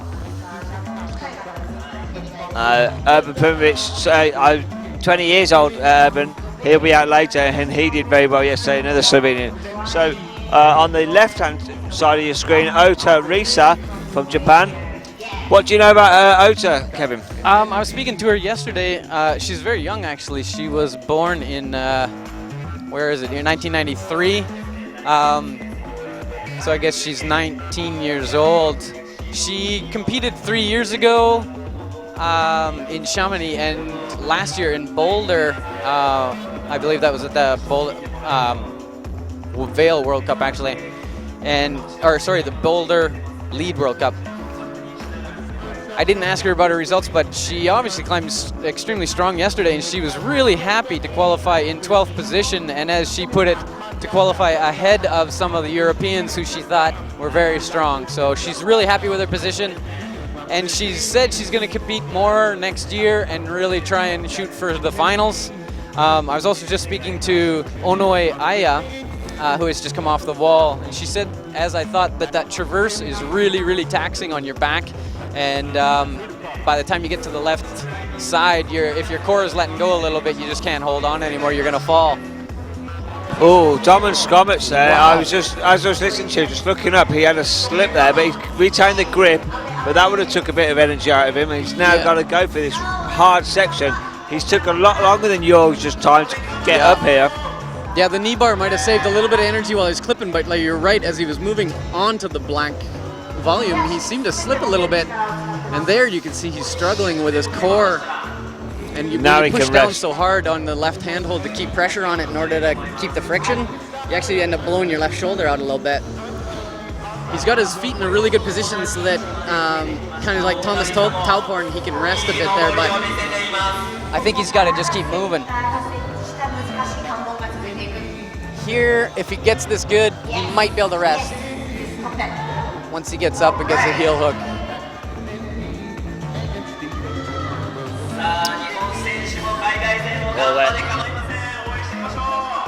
Oh, good. That was nice. Yeah, Lisa had to jump a little bit for that, but the She's shots behind her, yeah, she's doing great. She's looking really composed. Yeah, she's getting shakes in places where other people weren't necessarily shaking, which means she's got a lot of strength.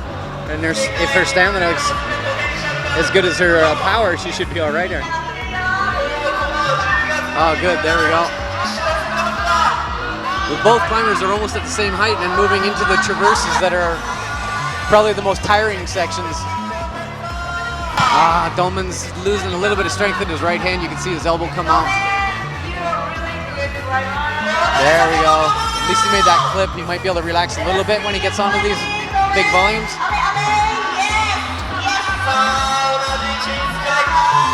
Yep. He's got a good position there, so he can actually just rest. Yep. Got the good foothold.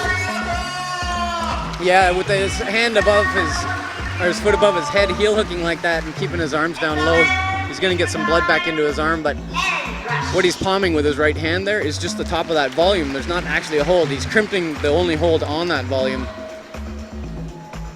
But he must be pinching with his, I can't see from where we're sitting, he must be pinching with his left side, or his right foot, pardon me, in kind of a bicycle move and taking a lot of pressure off because he's really resting well. Here you can see on the side there is there we go. actually Yeah, he's actually a foothold on that red volume. Yeah, he's toe hooking all the way around the side. So he's got a toe hook. He's just wedged into that volume. This is the two volumes in between the two walls, which is going to be something exciting later in the finals to see. That's right. Oh, here we go. He might have got enough back that he's going to become our top climber here. His elbow's coming out, but he seems comfortable, so I think he's okay. There, he's just moved into first place. Wow, the crowd's going crazy. If you can underclick this blue hold, there we go. Wow. Oh, he's looked a little frustrated, but he actually did really well.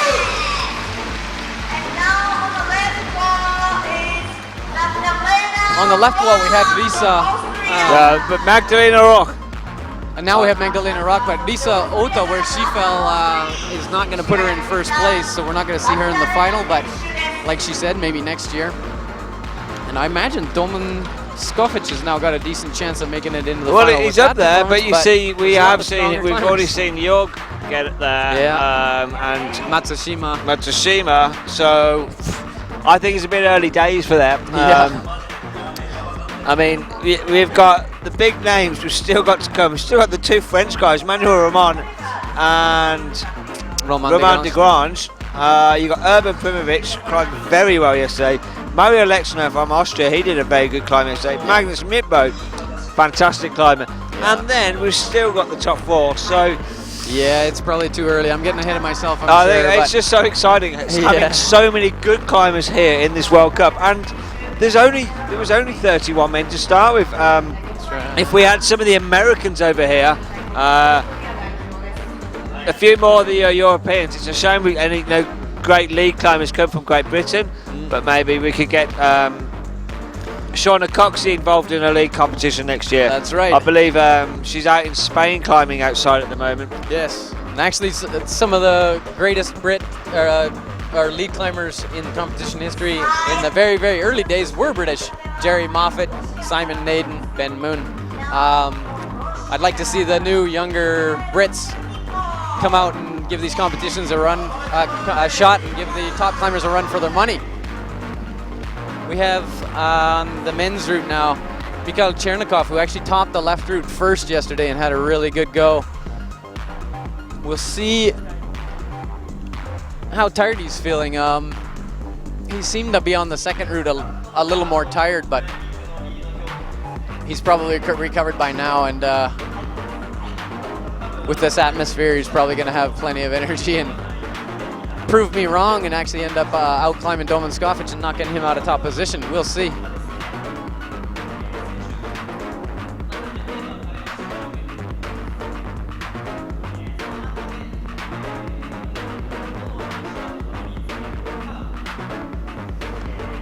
Magdalena Rock is one of our taller female climbers, and you can see her even chalk off that left handhold, shake out before she got the yellow jug, so she's doing good.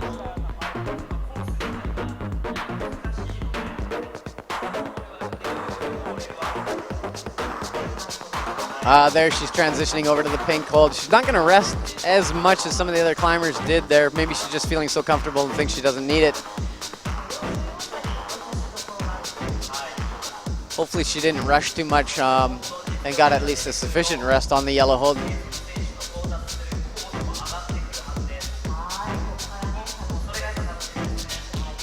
I may have been getting my Austrian climbers mixed up. It looks like Magdalena Rock is the one that has her back taped up. And it was Katharina Posch with the back of her leg taped up. But as Mike was saying, that's not necessarily an injury. Sometimes just to stay warm. Oh, we saw her glance back at the clock. She's a little concerned. She has been moving slower than most of the other women, so.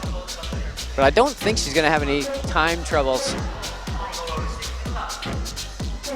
Mikhail's starting just to get into the section where it starts to get difficult. We'll see how quickly he moves past the yellow match hold and into the triple volumes. But Magdalena looks like she's actually really moving nice. Yeah, she looks really relaxed. She's not struggling at all like some of the other girls here. There, Mikhail's got the knee bar up for the clip there. It's taking some pressure off, so.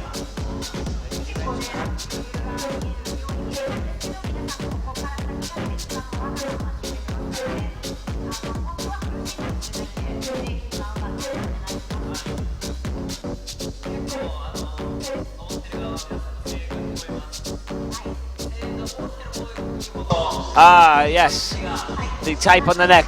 Yeah. I think it's well, in Austria obviously it's on their climbing curriculum. It's such a big sport in Austria. They have a lot of promotion around it. They've got what are they called? The muscle taping, massage. Therapists, therapists and physios with them. So yeah. I don't think the tape's always just for. I'm not for sure, but I don't think they are for injuries. Yeah. You see a lot of tennis players wear them as well. Yeah, that's true. So she's not going to take top position with that. Not going to take top, but she's still up there, and that's the next section that we need to see beaten by a climber. Now, in the women's section, we said all the big names. We've now got Charlotte Derive to come out. Helen Janicot. So we've got two French ladies now to come out. Mikhail Chernikov just coming off, and that's not going to see him in the final. Yeah, he's disappointed, and like I said yesterday, I actually thought that he, putting so much effort into that first route to top out and then not looking quite as strong in the second, I actually was wondering if he was going to be a little bit tired today, and I think I was right.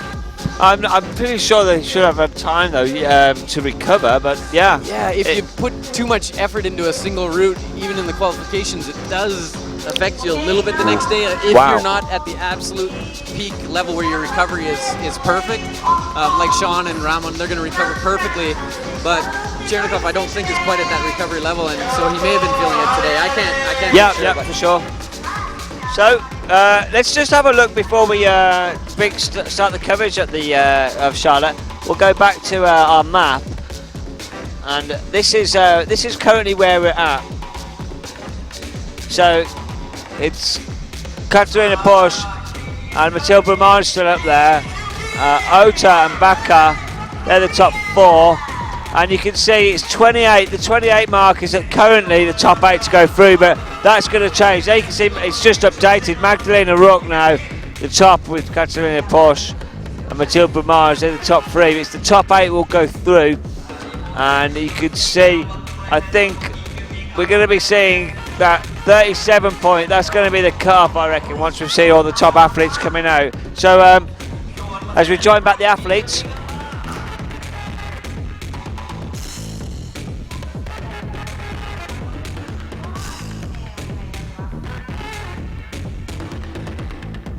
So now we're quite surprised he's quite low down, but I mean he's still in the top half. Last week's gold medalist Hyun Bin Min from Korea. He qualified in 10th, so he is outside of the final as it is, but he's actually been looking super fit, so I imagine he recovered quite nicely from yesterday's routes. And he may not have put quite as much effort like Chernikov did into the qualifying, knowing that he was going to qualify. So maybe he's going to feel extremely good today and give us a real show making the final. Well, it'd be great to see him make another final. It's a bit early to say. We need to see how he climbs today, how good he could do to later on. What's quite interesting is the finals are quite close to these semi-finals. There's only a couple hours gap. The route setters have got to really act quickly, get in and out, get the route set. We're starting at about 2:30 with the women's finals. That's only 3 hours time from now. Currently on the timetable, that'll be with the introduction of the athletes. So I think the first climber is only really going to have 2.5 hours of rest period before. Yeah, these climbers are fit enough that that'll be just enough. And yeah, I don't think the top climbers will be affected by it, but maybe one or two of the climbers in the 7th or 8th position, if they barely squeak in and they had to put too much effort into just squeaking into the final, they're going to be a little bit too shot going into the final. Well, what's interesting, you see, let's see Katarina Push now and Mathilde Beaumont, Barbara Backer, they're up there. They're now resting, right? Now we've still got the big climbers to come. I know that. But they're not going to climb out for another 45 minutes. Then they're going to climb. If they do struggle, some of these athletes will have an extra like half an hour to an hour rest period. That could be quite. It's early days to say yet, but that's true. Yeah. It could affect the finals if a couple of the top climbers don't have enough rest. Of course, they're going to be actually still feeling it when they come out for the final, and it could affect their climbs. But most climbers don't rest too much more than an hour between climbs, even at the top level, and some even less than that. But I guess we'll have to see. Hundin he looked okay. He's not struggling, I guess, but he's worried about his feet here. He's got a really interesting heel hook right up at his chest, which is helping a little bit take some pressure off his hands. Oh, Charlotte's got a great drop knee that's actually taking a lot of pressure off her right hand. You can see her relaxing there. Oh, I'm not sure if she wants to do that. She's a little... There we go. Hunbin's leaning back against that yellow hold really well, and good. He's got the heel hook right for the clip. Excellent. Charlotte's looking like she's struggling just a hair. You can see how tight her shoulders are as she's trying to use her shoulders to put some pressure on that sloping green hold. See if she swings over comfortably or uses the heel hook. Oh, there she's got the heel hook. Charlotte has actually been quite a slow, patient climber of competitions gone by, but she hasn't took her time. She hasn't been that slow on this climb, and she's looking strong. I think she was a little worried because she was called off her route yesterday for going over time, and that might be in the back of her head, meaning, hey, I gotta move a little quicker. It looks like she's getting a bit of that knee bar against her own hand and a toe hook around the far side to take some pressure off. Hunbin Min didn't rest very much on those green slopers, but he seems to be moving great. He's got a lot of power. Wow, here we go. He's matched Doman Skofich's high point, and now with the undercling there, he's taking first place. Come on. Well, he'll have the plus on that. Yeah. Pretty sure. He definitely touched that green.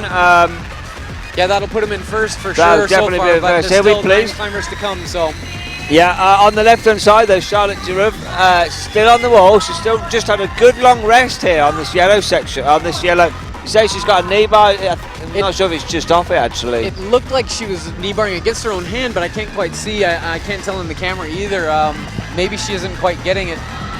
But either way, she's getting her hips right up under the hold and doing a great job of resting. It's surprising because so many other girls had trouble just sitting in that position, let alone pulling up and resting in there. So, question from Ryan, incidentally, how long is the rest period? It's the minimum rest period between semi-finals and finals. It's actually 2 hours. 2 hours is the minimum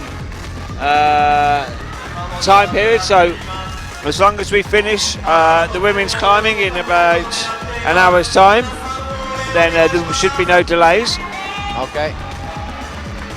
Wow, Charlotte's really taking a lot of time. I'm actually surprised that she's taking that much time. I don't know if she's getting that much back now. But her shoulders aren't quite as tight as they seem to be about 2 moves ago, so. Oh, nice. She's doing a back heel hook actually against the yellow hold. That's an extremely impressive move to do a back heel hook like that. Sometimes you have to use your heel because you're too scrunched up to get your toe all the way around. Her right arm her elbow is coming out a little bit, so she might be feeling it. But she's managing to rest. She's got double heel hooks that nobody else has used, so. I guess Mathilde Bermange was in a slightly similar position, but moved much quicker, so. Wow, Charlotte's got a ton of stamina. She might start to get concerned with the time. I think she has only 50 seconds left. She's 51 seconds now, so yeah. But if she can just move a couple of moves further in this time, she'll still take the top spot. Okay, so there it is. Go, come on. 2 more moves. Okay, well, I think she'll get the plus, so that's. I think that could be the plus on the first spot. And based on Mathilde Bermange, well, based on countback, she will be top, but okay. I think Mathilde Bermange just hit the red. I'm not sure that she. Although Mathilde was in third. Yeah, Mathilde and one other climber. Katarina Bosch touched the left hold, but yes, was the highest yeah. one. So it's there or thereabouts. We've got to wait to see yet. But over Manuel Roman on the right-hand side. Yes, as I was mentioning yesterday, if you didn't see the qualifying, Manuel is actually an avid paraglider, or parapente, as we see in French. I don't know how much he does exactly, but I have seen a video of him on the internet doing paragliding, and it's actually a relatively dangerous sport. Unlike sport climbing, which is fairly safe. I guess when you're up and the wind is controlling what you do, it's a little bit hard. Sometimes things happen, but wow, kind of jammed his, oh no! Whoa. He really took that black volume really, really the wrong way. With his hand the wrong way, facing, I guess, elbow in towards the wall, and you kind of have to get your elbow out in order to use that correctly, and he really did not look like he was flowing nicely on the bottom half necessarily either, so. That was, I'm shocked. He will be so disappointed to finish his Asia tour like that. Yeah, I think. Well, that's the game of sport climbing. Some routes you can read it, some routes you can't, and he clearly, like you say, approached that black volume in the wrong position. Yeah, and actually, as he's walking over to us here, I saw him glancing and shaking his left hand like it's hurt. No, I'm not sure. No, he just said he slipped. Yeah, he was talking to one of the other, to Hun Bin Min, and he just said he slipped. So maybe he just burned that finger a little bit when he slipped or punched the wall or something. But yeah, he looks already stretching it out a little bit, but I don't think he actually got injured. So. Well, Helene Janicot. Now, I remember earlier on this day you were talking about sometimes you can put too much pressure yourself. When if you had a good event, you can put too much pressure for the next competition. This young girl made every final she's competed in this year. She won a gold medal in Briançon. I think it was 4th in Chamonix. A fantastic climber. She's made a great impact on the IFSC World Climbing competitions. But I think she's putting a lot of pressure on herself. So it'll be good to see if she can just take this wall in her stride and to secure a final place for herself, not worrying about how she's done in the last few competitions.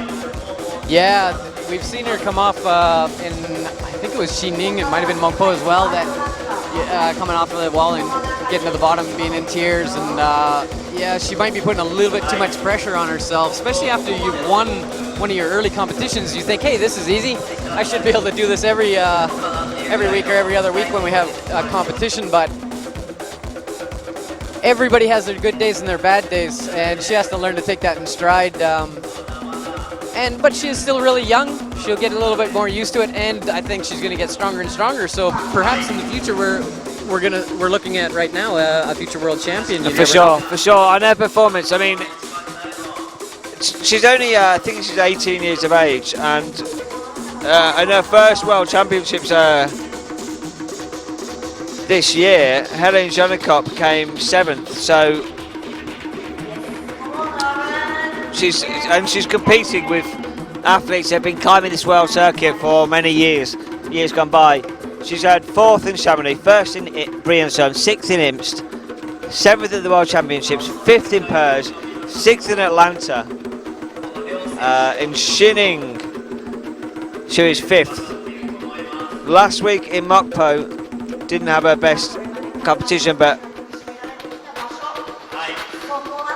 actually last week she didn't make the finals, came 9th.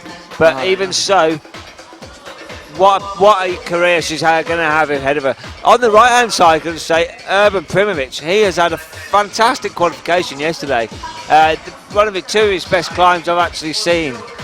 He's 20 years of age and a huge potential. He could definitely be a dark horse for 8th place in the final. Yeah, I think I know when we were talking yesterday, we mentioned everybody that I met him out rock climbing at Yuji Hirayama's gym on the other side of Tokyo, a gym called Base Camp, which is actually probably the best gym in Japan. And the guys, Urban and Doman, really loved it. They thought the climbing was great. And he said it was just nice to do moves. They weren't bouldering really hard, but they were doing boulder circuits and stuff. And he said it was just nice to get some movement. And he felt that really helped him yesterday in the qualifications. He's looking like he's just a little bit tired. This could be like you said, if you spent too much energy yesterday in the qualifications, but his best this year was 10th out in Shining, I think, or 10th or 12th. I'll just check that for you. So hopefully he'll make a final. We'll see here. Oh, he's gonna be able to rest a little bit. Hopefully he can get both hands rested, but no. He didn't do what Hunbin Min did there and rest on the right-hand volume. He swung his way right through. Helen's doing really good too. She might not be able to reach that hold from where she is. I was worried about that. Yep. If you don't step your foot through, your left foot onto the outside edge, you risk slipping like that. Come on, Urban. Come on. I think he needs to get 2 more moves. Wrong. Oh no! He went the wrong side there. Yeah. He must have overshot it. Yeah, he must have thought there was some sort of hold on top of that green volume, and it's actually underneath that green volume. It's the blue under. Yeah, you do need that with your other hand, so he was going sort of in the right direction. It's just he overshot it by so far. Right. You just have to end up pinching, actually, the volume with your thumb. Okay. And on the right-hand side, there's a small chip that's basically drilled into the volume itself. You end up taking that with the right hand and crossing underneath to the blue, like Hunmin Bin did. That's the correct sequence as far as I can tell. Okay, so now I believe we now have our top 8 still to come out. So let's just have a look at the women's routes. We're going to quickly show both routes. So this is currently, obviously Helene's score has not come up, so that's just going to drop. But it's now going to be the top 8 from now. Dinara Fakutunova is going to be next to the women.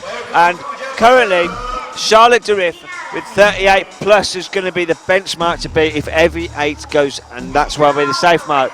So 37 with Mathilde Beaumont and 38 with Dinara. If we just have a look at the men's at the moment, Hunbin Min, he got the top highest at the moment. Domin Skoffic and Jörg Verhoeven. So it's a 44 plus for Hunbin Min is the cut-off with the 8 next men to come out. So, Urban Primovic was actually the 8th. So it was Romain de Grange. So Hunbin Min is in the final. Now, it's going to be 43 plus to beat for Romain de Grange for him to guarantee him a place in the final. So, Dinara Fakutunova on the wall. Fantastic competition last week. A first podium for her. That's right, yeah, she got 3rd in Mukpo, and she looked so smooth and really relaxed. I think she just took all the pressure off herself, said, I'm going to climb for fun to see what happens. Well, she really had a horrible fall in Shining. It was basically an early problem. It was only from 11 to 12, but it was quite a long reach. She's only about the size of a milk bottle. She's so small. She's a lovely girl, but she's so small, like Kim Jae-in. Yes. And just as she moved up to go for the reach, she just didn't have enough strength or slipped and just fell. And it was quite a shame for her after waiting all isolation. Really pumped to come out and climb. really psyched to climb and then fall. So she came into last week in Mokpo thinking, right, I'm just going to climb for fun, and well, took the bronze medal. Yeah, hopefully we can get a word with her and see if that was actually the case. That's certainly what it looked like to us. It was the case. I interviewed her. Last week. Did she say she was relaxed and that really was the situation? Oh no, last week, yeah, she was just she didn't want to. She took out she basically shut out of her mind what happened the week before, and she just wanted to climb to make sure she had a good climb inside her. She wasn't focused on winning. She just wanted to make sure that she got up the wall. Great. Well, it obviously worked. Hopefully today she can do the same thing. Like you say, if she hasn't put too much pressure on herself, she climbed very well yesterday again in the qualification. So yeah, obviously qualifying in 8th, she's got a shot at making the final if she just maintains her position. It's good to see that Han Bin Min's going to make it into the final. That's great for him, having qualified only a few spots back in 10th, so he's moved all the way up to 8th for sure now. We'll see how Oman's doing. He looks super strong. He didn't even bother to use the heel hook to clip there like a lot of other people. He did a big drop knee, which actually puts a little extra pressure on your left hand pulling on that crimp. Man, he looks so strong in that crimp. It's phenomenal. Some other climbers, even Doman Skafic, were struggling on that. And Urban Primozic too. Just incidentally, people are just still joining us. They've either woke up late in Europe or been out in the US and just joining us live. I'm joined by Kevin Wilson from Canada. He used to be on the World Cup circuit. Kevin, thank you for joining us again. Just say hello to everyone in the chat. Hello, everybody, and it's nice to be here. It's great to be back at the World Cup. Well, it's great to have your insight on these routes. Now, as you say, Romain de Grand's just looking strong here. There, yeah, and you can see how he just went over and he's actually crimping he's not using his thumb to pinch, but he looks so strong that he should be able to, I think he got a little bit too high stepping through, but that's partly just because of his height compared to Han Bin Min, who stayed a little bit lower on the hold. He'll be in the final though. That is the cut-off, I believe. So is it? Okay. I'm not sure if Han Bin got a plus or not. And Han Bin got a plus, well, okay. It's early days then. Yeah. Well, we'll wait for the official result. But switching back to Dinara, wow, she's looking really comfortable around the side. We haven't seen anybody actually resting like that. Everybody's been resting on the yellow hold. She looks super comfortable there. See if she figures this out when she gets the next red hold with her right hand. If she moves her feet really quickly and gets her left foot with her outside edge, basically where her right foot is on the big green hold right now, she can pull through to the upper red crimp a lot easier than some of the other girls who've been, I don't know if it's body position, they feel like they probably have to have a toe hook out to the left. Even Dinara is looking for a toe hook right now, but oh good, she kept the heel and just moved straight up. That's great crimp strength on her right hand. There we go, that puts her in first, I believe. Now she's definitely in first place. Oh, great, we're gonna get to see this dyno possibly. We're gonna get to see the dyno maybe at the top. Can she make it? Come on. Boom. Oh! Well, she touched the top, and she is in the final. Well done, Dinara. For sure. I tell you what, if that is a dyno from that blue hold, there's not much to go on really. Yeah, they told me that it's a slopey crimp. So I think I know which hold it is. And yeah, you can't get your fingers behind it. So as you move your weight up, the hold gets worse and worse. And of course, if you're not strong enough to generate a ton of momentum at the bottom of your pull, you want to put all the momentum in the middle of your pull, but the hold gets worse. So you're going to find yourself coming up short of that jug. And I have a feeling that probably, yeah, we're going to see a few tops, but... Okay, I mean, that's the closest we've seen. And Dinara, well, great climb for her. I'm not sure who can actually top that with a dyno. It depends on Kim Jo-Yoon, Mina Markovic, let's see. Akiya Noguchi, of course, who's a very strong boulder, but if you look compared to the bouldering between Akiya and Anna Storr has always been favoured of the dynos. Akiya not really a dyno fan in the bouldering, so I'm not sure. Yeah, that's right. As I was saying yesterday a little bit, when we climbed together, Akios and myself, we actually work on dynos a little bit at Yuji's gym because she knows that that's one of her weaknesses. She really wants to improve on it, but yeah, it's a bit of a psych thing, but it's also a bit of a physical thing. If dynos require a lot more white blood or white muscle for speed power, so if you're not built a certain way, you're going to have to work a little bit harder than certain other people to develop that type of strength. She's been working on it, and I think she is getting better, so we'll see when she gets up there if she gets right to the last move, if her dynoing has improved enough to do that last move. So Mario Lechner now, he's just having a little rest on that blue and black volume, and on the left-hand side, Evgenia Malamed of Russia, 2 Russians again together. It's quite coincidence actually. A lot of the nations have been coming out in pairs. Back to back, yeah, that's true for sure. So getting a bit of luck from your compatriot in the isolation before they come out. That's right, yeah. Monitoring how long do they have to come out to follow them. Yeah. So yeah, Mario climbed really good yesterday. I'm actually surprised he's only qualified in, I believe it was 6. I thought he qualified ahead of Magnus Midtbo, but either way, 6 is really good, and I think he's happy with that. And it's he's a good, relaxing nicely. That's a good performance for Mario. He's had a mixed season. His results this season have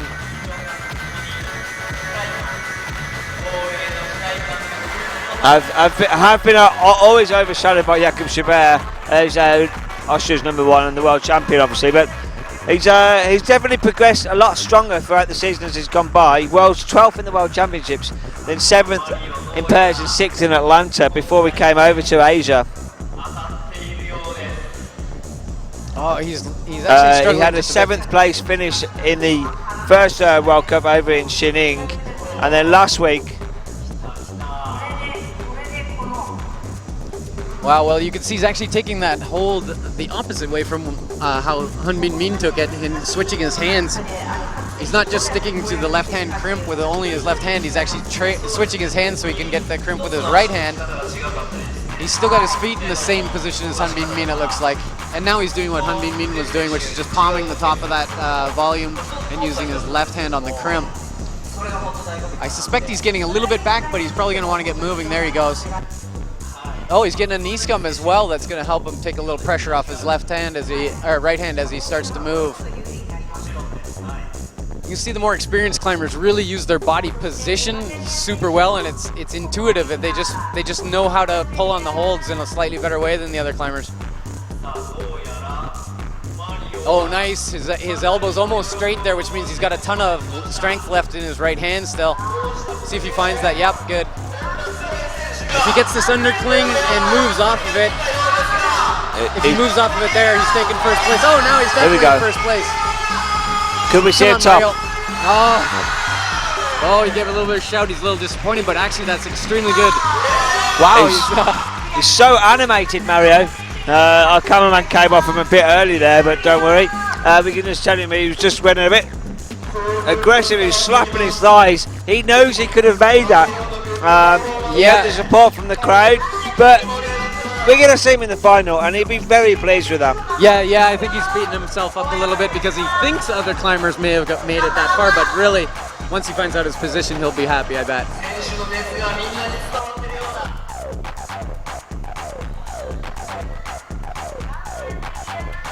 And Evgenia's moving nicely too. She actually looks like she's getting a good little shake here and there. She was a little more stressed than I thought she would be moving through the traverse, but we'll see if she could get over to the, there we go. If she gets set up on this foothold correctly, she should be able to rest. Either like Dinara did by pinching around the side, or like Charlotte Derif did by laying back like she's doing right now. Laying back on the big undercling jug. Yeah, she looks like she's actually getting something back.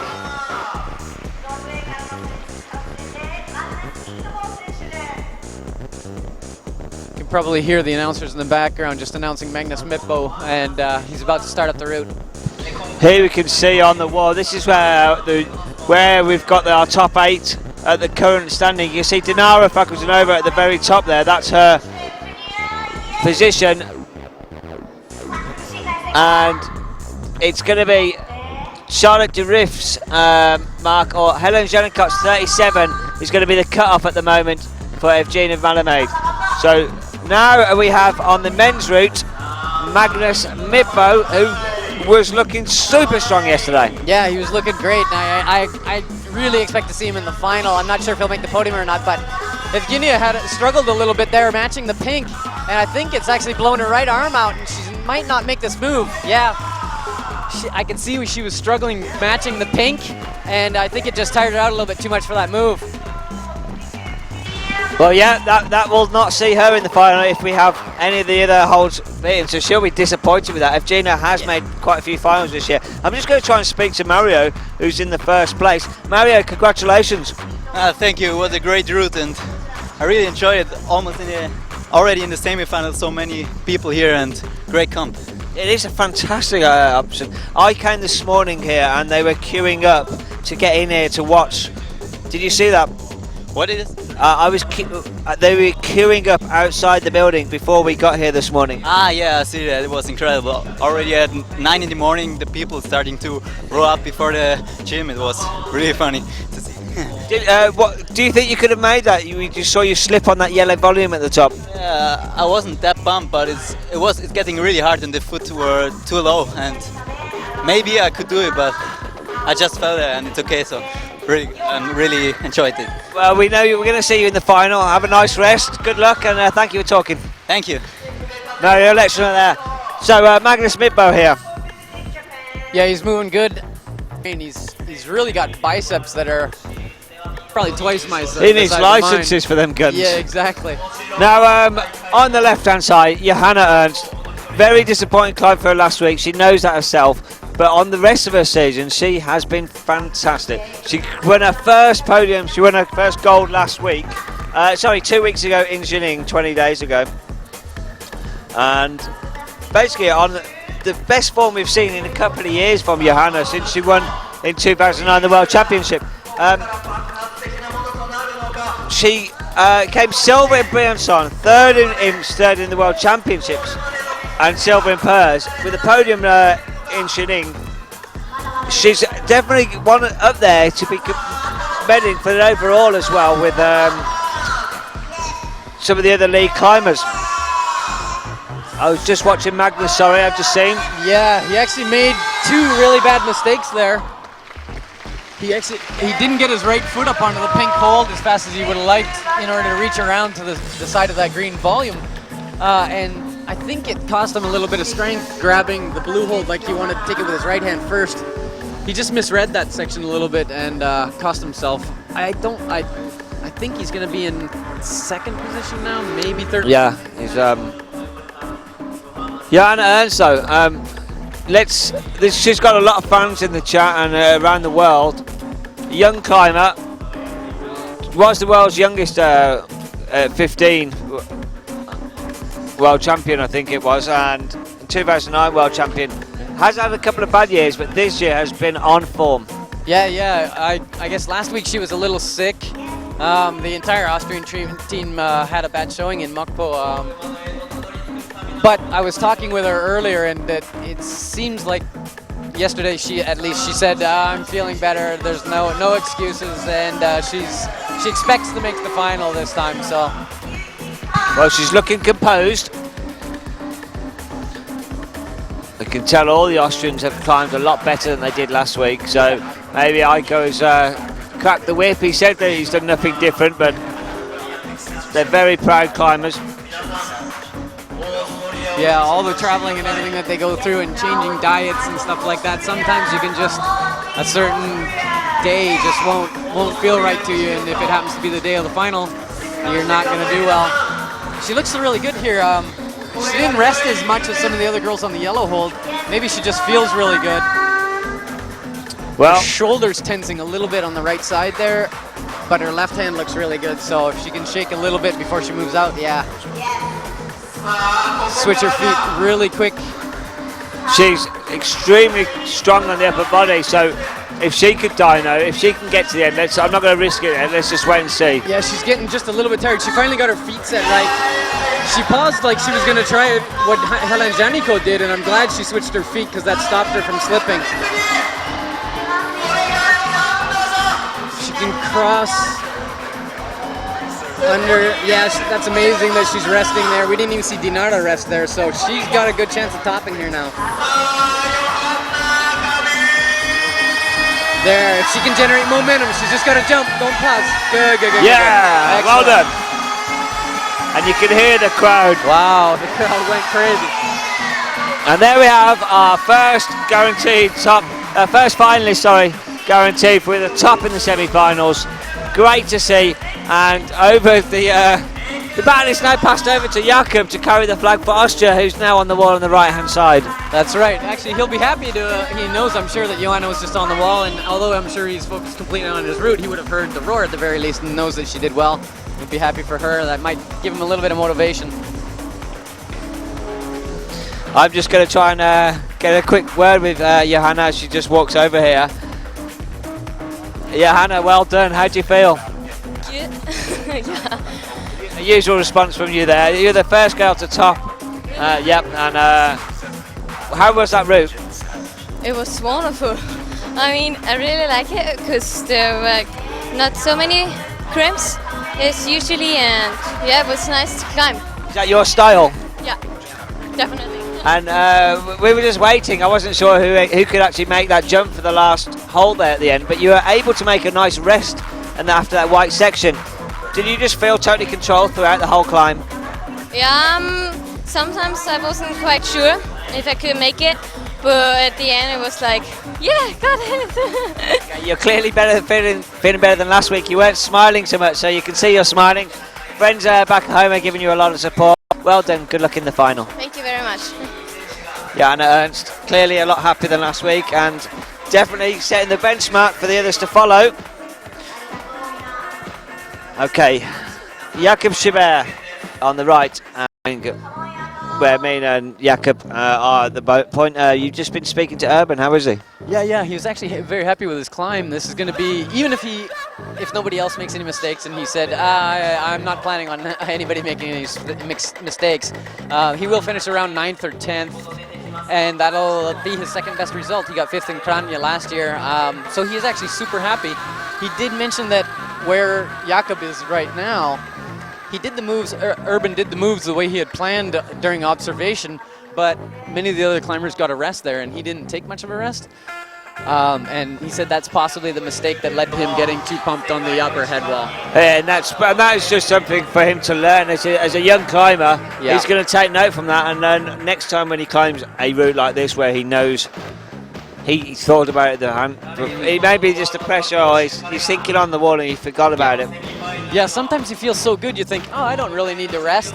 And sometimes if you try to rest in the wrong spot, you can't actually rest. So it is a bit of a experience thing, learning to rest in the correct spots. We see... Just before we carry on, this is Jakob on the wall. Yeah, he's got the left crimp on that green volume. Now for the left underhang. Yeah, he's actually struggling really bad. I'm not sure if he's going to be able to make the next move. Wow, that's impressive that he made that, given how badly he's struggling. Wow. Wow, and he did get a plus, I believe. He moved high enough to get a plus. He will get the plus on that yellow. There was no move to the next hole. That was the second from last hole, the yellow. But he's looking, but look at him. His face is red, and he really gave it his all there. I'm amazed that he was looking shaky from that blue underhold. Yeah. As soon as he got the crimp pinch, he actually ended up crimping instead of pinching the volume there, the little tiny drill-on hold on the side of it. I thought he was actually going to come off, and amazingly, he got the undercling crimp and just managed to make 2 more moves. I guess that shows a little bit the difference in absolute max power, max stamina as well between somebody like Han Bin Min and Jakob. He just has that little extra gear at the end. Even when he's pumped, he can make 1 or 2 more moves. It's extremely impressive. That's the world champion. He's just come over to talk to Mario and Urban, and they're all just high-fived. But Mina Markovic, though, at the moment. We'll have a look at the men's routes in a second, where the cut-off point is, because we have been focusing on the graph on the women's, but let's see how Mina Markovic can do. She'll have heard the roar possibly from isolation, although it's a very good setup here. The isolation is actually through a corridor in a different room. There's probably maybe 1,500 to 2,000 in here, really. Yeah, now we're getting closer to 2,000, yeah. So there's a lot of noise there when the cheers go up. So she will know that there'll be a top will have been made at one point. She paused. Come on, Mina. Come on, Mina. Oh, she struck. Wow, that's where Helen Janicoat fell doing that exact same move when her foot popped. Mina's strong enough to hold that, but oh no. Whoa. She looks so relaxed on the pink hold, and she has such amazing turnout with her hips that she could pinch the yellow hold with her feet, and she looked great. But as you can see, as soon as you make a serious mistake with your feet even, it really drains your arms, amazingly. So just before Sean McCall comes up, we're just going to have a look at the men's actual results. So this is exactly where they stand at the moment. So Jakob Schubert in the top spot, Mario Lechner and Magnus Mitbo, they're the top three, but how many do we have to climb? So we're on Sean McCall. Okay, so Sean McCall, Julien Poublon and Sochiam are still to climb, so it's 3 still to climb. That'll make Domin Skofic, Urban Pubovic and Jörg Verhoeven, they're the 3 that are waiting to see. So Sean McCall is on the wall now.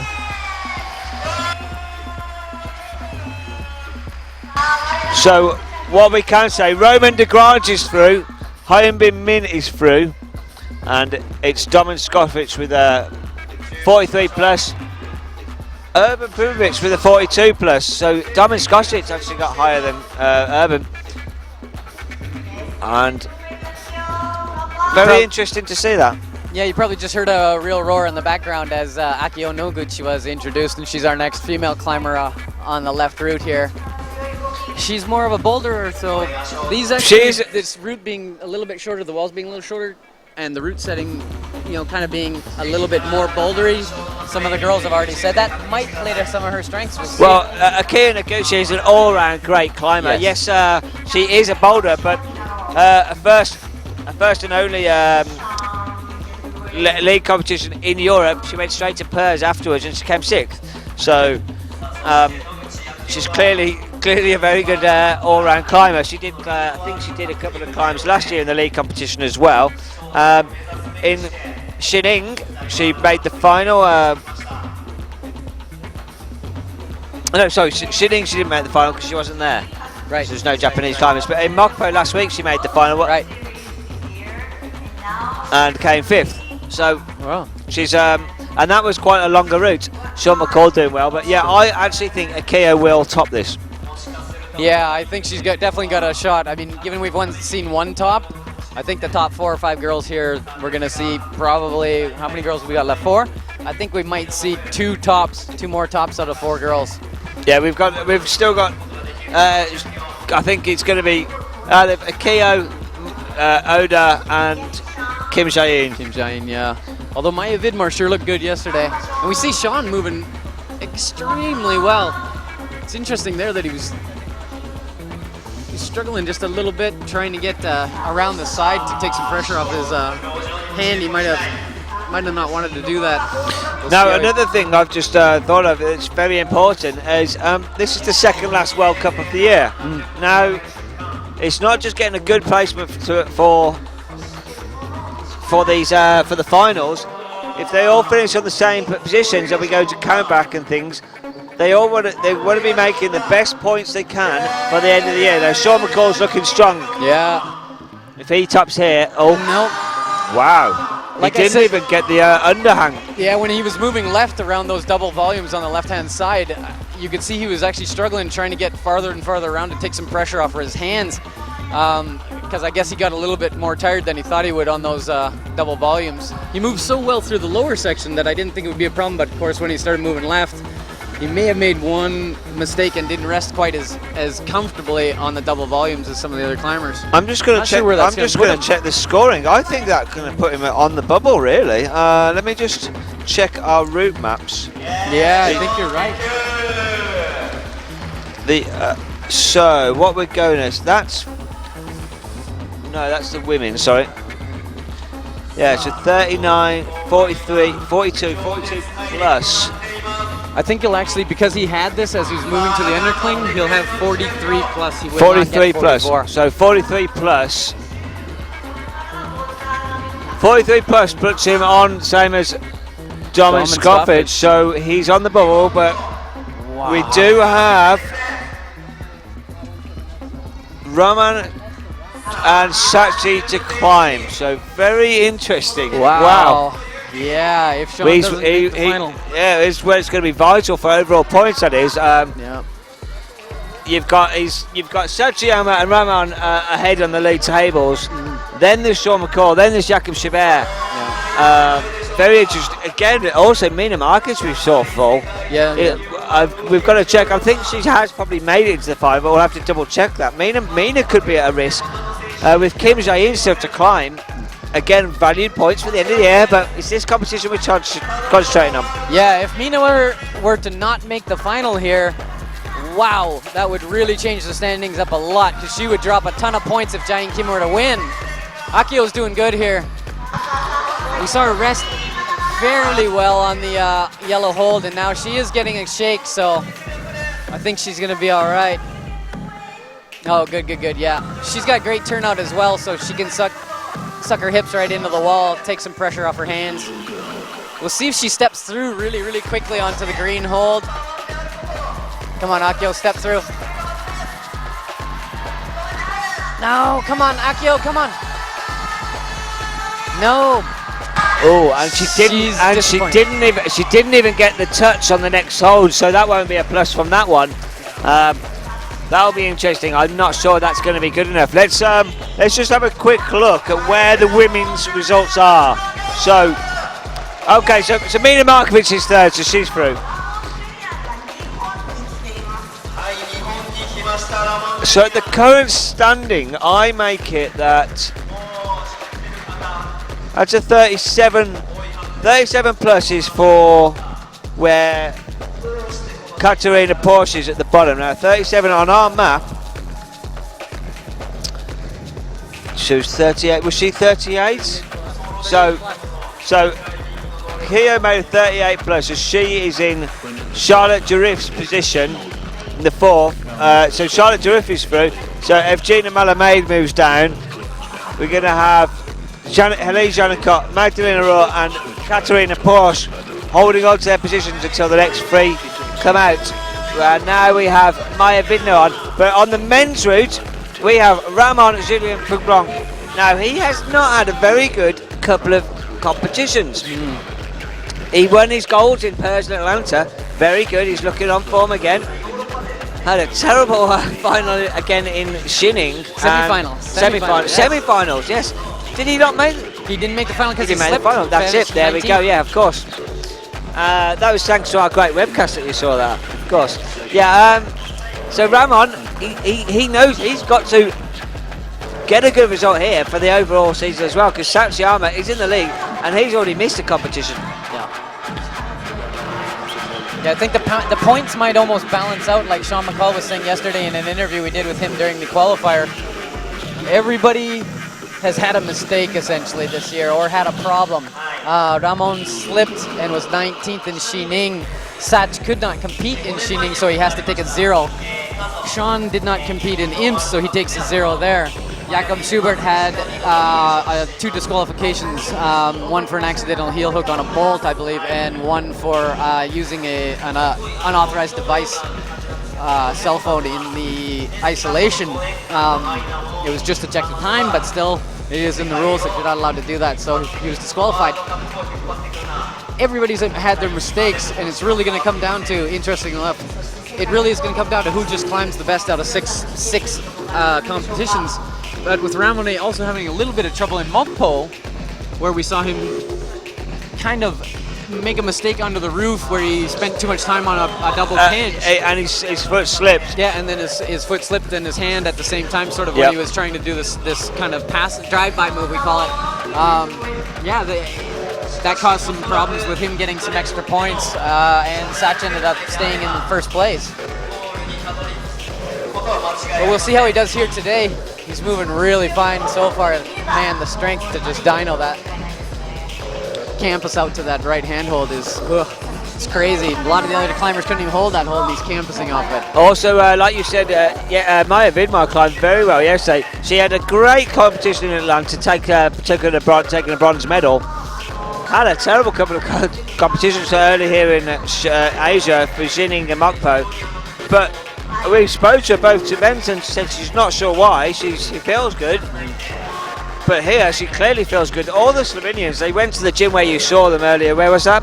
At Yuji Hirayama's gym on the other side of Tokyo. It's called Base Camp. It's probably the biggest, best gym here. And so, yeah, they've obviously hit that gym. They've been ticking all the right boxes because she's looking strong. Yeah, she was rather gracious in her interview yesterday with us. She didn't blame it on being sick. She didn't complain or anything. She just literally said, I don't know what's going on. I'm just having a bad time, and that happens, which is rather nice to hear. You know, we don't need to hear everybody whining about the route setting or anything like that, especially since the route setting's been so good. So she was taking responsibility for being a little out of sorts herself, but here she looks really good. And yesterday, I know she was really happy with her qualifying, and given that she qualified in third, we're looking for big things. I definitely could see her topping. She looks really, really relaxed. If she can make it through this sequence off of the pink jug to the left, which is not actually a jug, the pink match hold, if she makes it through there with and moves her foot on the big green hold without pausing very much, I see her getting probably either a top or very close. And Ramon is moving really well. He's just got to get this undercling, and he hasn't had to dyno again for a couple of moves, so bang, good. I don't see a problem now. I imagine he's going to top, unless that yellow hold is a little worse. So I thought, oh, he's shaking a bit. Bang, there he goes, yeah. Excellent. Wow. Well, interestingly, that is our oldest climber, and he just made that look a lot easier than some of the youngsters here. Oldest and probably the most experienced climber. That's true. And also, what is incidentally, he's, like you said yesterday, he's done very well in nearly every semi-final he's competed at. It's now the final that's got to count for Ramon. He looked very strong for that. Let's see how he can do later on. Yeah, sometimes he does, as in, I believe, was it in Mokpo, he was the only man to top out in Mokpo. I think in the semifinal he was the only one man to top out in Mokpo, right? But then he had trouble in the final. So, and there you go. Maya did end up with a onsite. She's shaking her head a little bit. Tapping her head because she did make a small mistake, but she still managed to pull through, which is a good sign for her, because if she made a mistake and is still managing to pull through, that means her fitness level is really good. And she's probably going to recover nicely between routes here. And Ramon, he didn't seem too pumped, so... He looks really fresh. He's just standing in front of us. He looks fantastic. Yeah, the guns on that guy. Holy cow.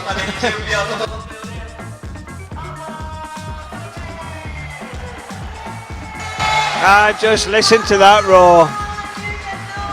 They've saved the best till last in the home crowd.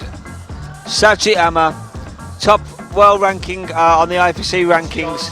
Although he missed one of the competitions, Sachiyama. And actually, in a few minutes here, when they get that rope cleared on the left-hand route, we'll have two Japanese climber. Yeah, so the crowd is going to go crazy. Hopefully, you'll still be able to hear us, and we'll be able to hear each other. But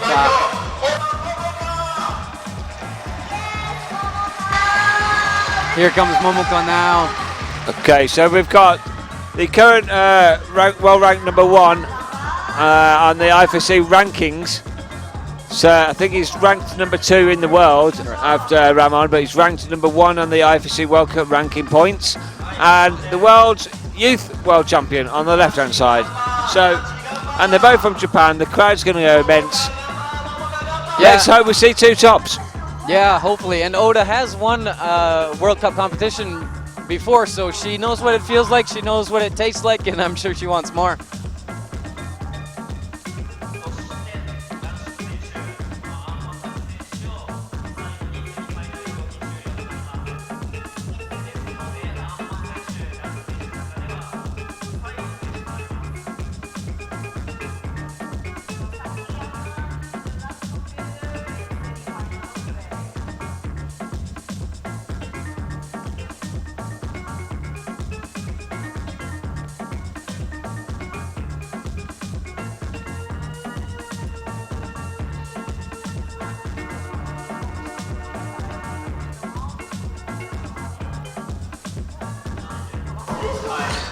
So there's only the one climber to come after these two. So at the moment, on the men's route, if we just want to have a quick, I'm not going to bring it up on your graphics. I'm just going to try and find out for you.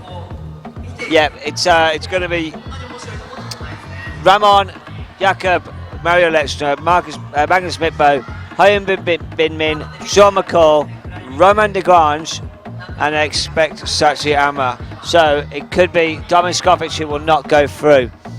But let's just see. Let's just hope Tachiyama doesn't mess up here. Yeah, no, he's moving fine so far. These routes are set quite well for shorter climbers, actually. Carlos Brasco, the head route setter from Spain, is an ex-World Cup athlete himself. He climbed in the World Cup when I was climbing in the early 90s.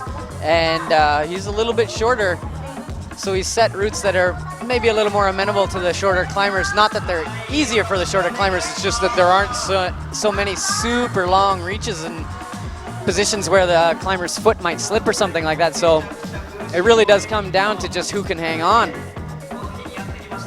Both climbers look fine here. Momoka released her feet on the left-hand yellow jug that she's got her feet on now, and she looked really confident. Didn't think she was going to fall at all. We'll see if Sach does this the same way that Sean did, or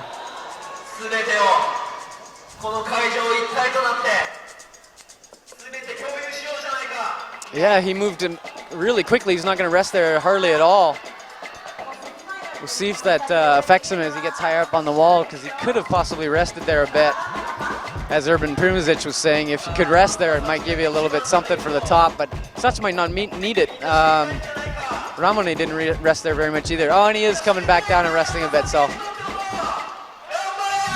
Oda-san's got that really deep drop knee with her left leg there that is taking some pressure off her right hand, and she's looking really good as well. She can clip, move through, get to the yellow jug and rest. Really quickly, she should. Yeah, she looks good. Sach just has to pop out to the volume. Wow, he's pulled that really tight. His hips aren't coming out at all. Bang, good, good, good, good. Now if he can switch, as his right hand slipped, yeah. You could see his right elbow come out a little bit when he was switching his feet. I think this foot switch caused him to use a lot of his core and blew his right arm out a little bit. You can see he's touching his head like he made a bit of a mistake, but he'll still be happy. I think he's in second, maybe third. I couldn't.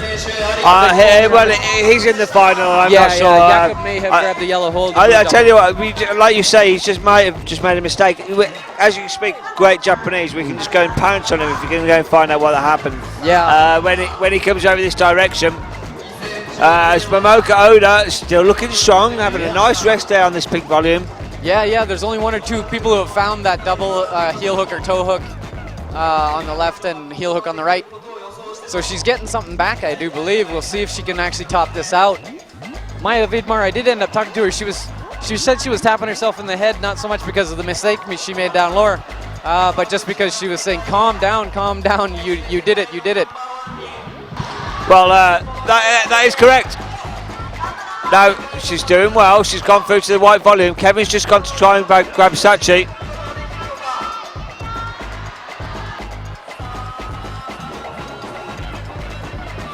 Just before we cut to Sachi and Kevin,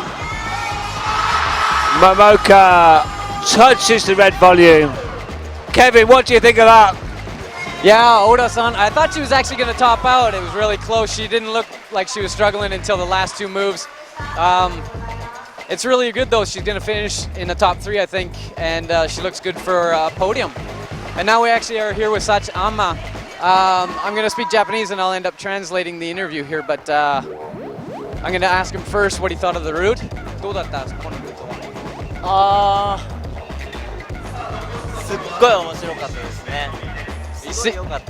He said it was super interesting and really, really good. Do you think it was better possibly for shorter climbers?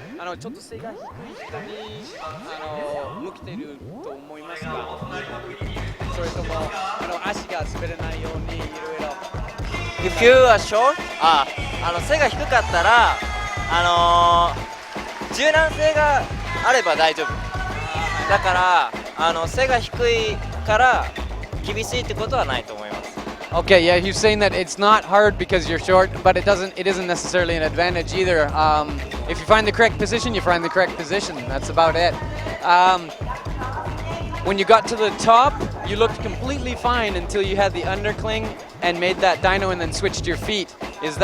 Was switching your feet what caused the problem? 足を返した時にちょっと腹筋使いすぎてパンプしちゃった。それとも下にもパンプされた。いやーパンプはそんなにしてないと思いますけど、ラストのムーブがやっぱりそのワンレベル難しいからそれでこうできなかった。であれもしかしたらアンダーを持って取って一回こっちを持ってシェイクしてでこうだったらいけたかもしれないですね。 Okay, Sacho was just saying that he didn't actually think it was a mistake or that there was any real problems with what he did. It's just that that particular move is a little harder than the rest of the moves. And he wasn't actually, tremendously pumped. He did think that maybe what he could have done is take the undercling, go out to the right crimp move, and then switch his left hand from an undercling to crimp the hold on the side of the volume, and that might have helped him out. But in either case, we're going to see him in the final, and I'll just ask him what he thinks about the final. Sachi-san, ファイナルはどう思いますか？ファイナルまあルートすごい面白いので今回すごい楽しみですね。いや今はそんなに。 Okay, I also asked him if he felt any pressure. He said that the final route seems to him like it's going to be really good. Some of the climbers might have an idea about these red volumes on the side of the center of the wall, that something's going to happen and make it really interesting. But he said he's not feeling too much pressure and he feels good, and we'll see how he does. Good luck. ありがとう Thank you. Thank you very much, Kevin. That was very interesting to speak to have you interview Sachi and find out his views on that. Now our last climber of the semi-finals, the queen of her league climbing, Kim Jae-in. Yeah, we saw her win last week, and I'm sure she's riding the high, and she looked incredibly good in the qualifiers, so I expect her to top out. If she didn't, I would be a little bit surprised, actually. I think she will be as well. Look at the strength, but she's so smooth as she climbs. Yeah, she's definitely one of the smoother climbers out there, but she can also dyno. Although we did see a little bit of trouble in the World Championships bouldering competition where she dynoed out. Yeah, it took her about 6-7 attempts on that one boulder, but she actually was the only one to top boulder 4 in the World Championships. That's true, yes, so that's right. She is just a world-class climber. That's right, and obviously sitting in first place right now in the, in second place in the overall. Is she behind Mina Markovic right now in the overall? I Yes. believe she's she is on points, yes. She had, I tell you what that was, she had a couple of bad tournaments in Briançon and Imsk, came 9th, which really dropped her down in points, whereas Mina Markovic, every competition she's climbed in, she's finished 4th or podium really, 4th. So, but as we've seen, Mina Markovic did not have a very good qualifications. She's not had a good semi-finals compared to she's 3rd. Place.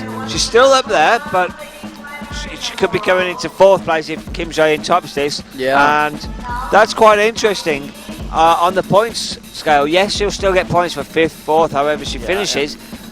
Whereas Kim Jae-in is looking strong on every competition she's climbing now in the last few competitions. So this is very important, this competition for her. Yeah, I think if Mina were to finish in 5th or even maybe in 4th and Kim were to win, I think they would reverse in points in the overall and Kim would take over first place. But then we go to Kranj, so it's Mina's home territory. That's right. So it's very exciting. Yes, and we do have 2 weeks between this competition and Kranj for Mina to rest a little bit and train at home. So she could really end up pulling it out in the last competition. Even if she were to fall behind in points on her home turf in Kranja, I'd give her a good shot at winning the overall title, even if she is behind by a few points to Kim Jae-in. Wow, Kim is actually pushing out from that hole that just like it's completely no problem. completely straight arms. She's not bowing her elbows out. She's checking the time, completely relaxed. Yeah, I think she would have to have an actual mistake on the transition across these red holds as she moves her feet onto the green there. I think she'll be forced to switch her foot right away or to, yes, just like she's doing, and reach up quickly. There we go. So, yeah, I don't foresee any problems. Even that, she looked fairly relaxed, and she's chalking. Yeah, she's definitely going to top out unless she slips or something, I think. Please don't jinx her, Kevin. I've done that to some other climbers. She really isn't struggling. Her core's not weak at all. Yeah. Beautiful. Wow, what a fantastic semi-finals. Yes, this has been route setting to the best. We've had a full range of results, and we're going to have a great final this afternoon. Yeah, I think I'm going to have to go over and give Carlos a big hug, because this is really perfect route setting. We haven't seen bunched up climbers in the final here, or semi-final particularly. There's hardly any bunching at all. In the qualifying, we did have one tiny little section where people bunched up a bit, but it's amazing. I think they did a great job. Okay, so let's just pull up now. We'll go to the men's results first, because they should be finalised now. So we'll have a look at the men's results first. There's going to be the top 8 on this page who will be in. So there we go. Ramon Julien Poublon, Jacob Schibert, Sachiyama, Mario Lechner, Magnus Mitbo. Fantastic to see him in the final. Hyun Bin Min, Sean McCall, and Roman de Grange is the cut-off point. Dominskovic just missing out in 9th place, so unlucky for him.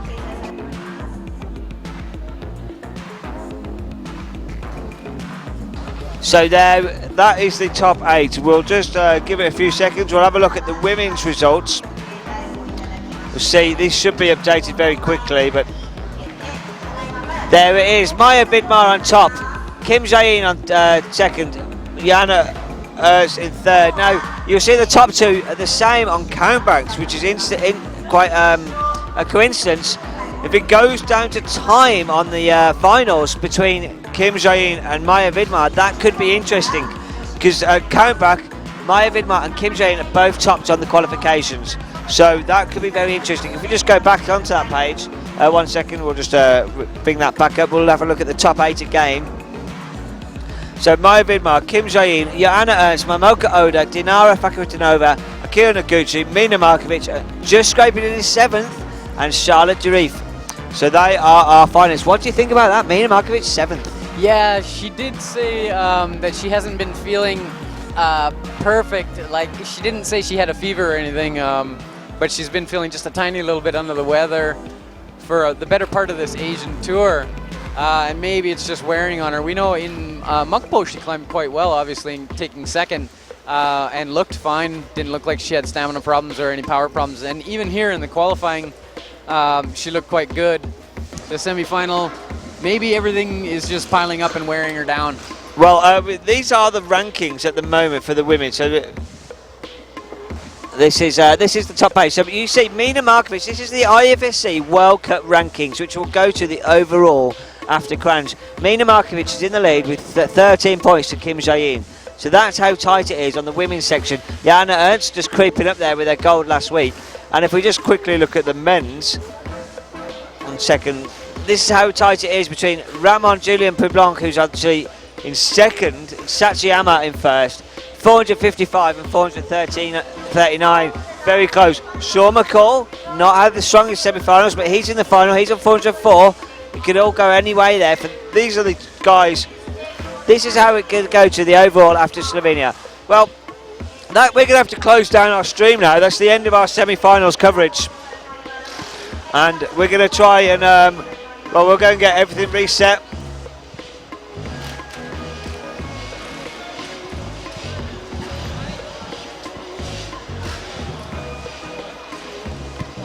So we just thank you very much, Kevin. Kevin Wilson from former World Cup climber with us. Did you enjoy the semi-finals? Yeah, I thought it was awesome. As I was saying before we came over to here, Carlos Brasco and the route setters did an amazing job.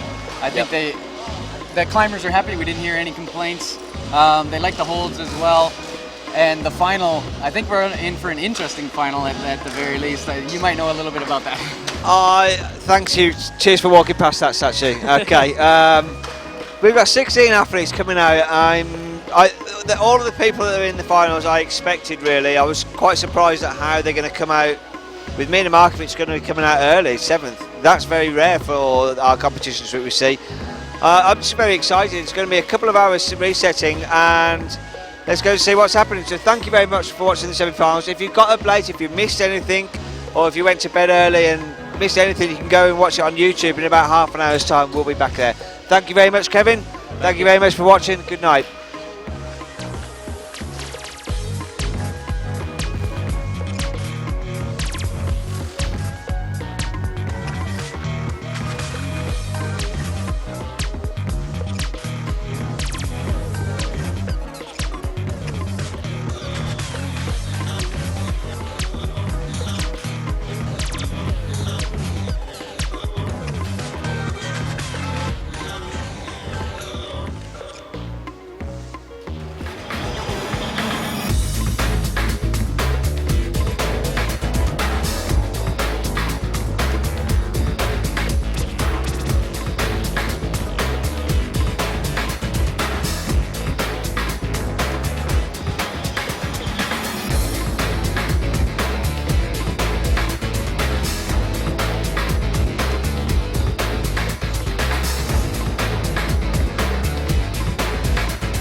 Today, Top 30 is the only company in the world able to design, produce, set up and manage a top-level competition.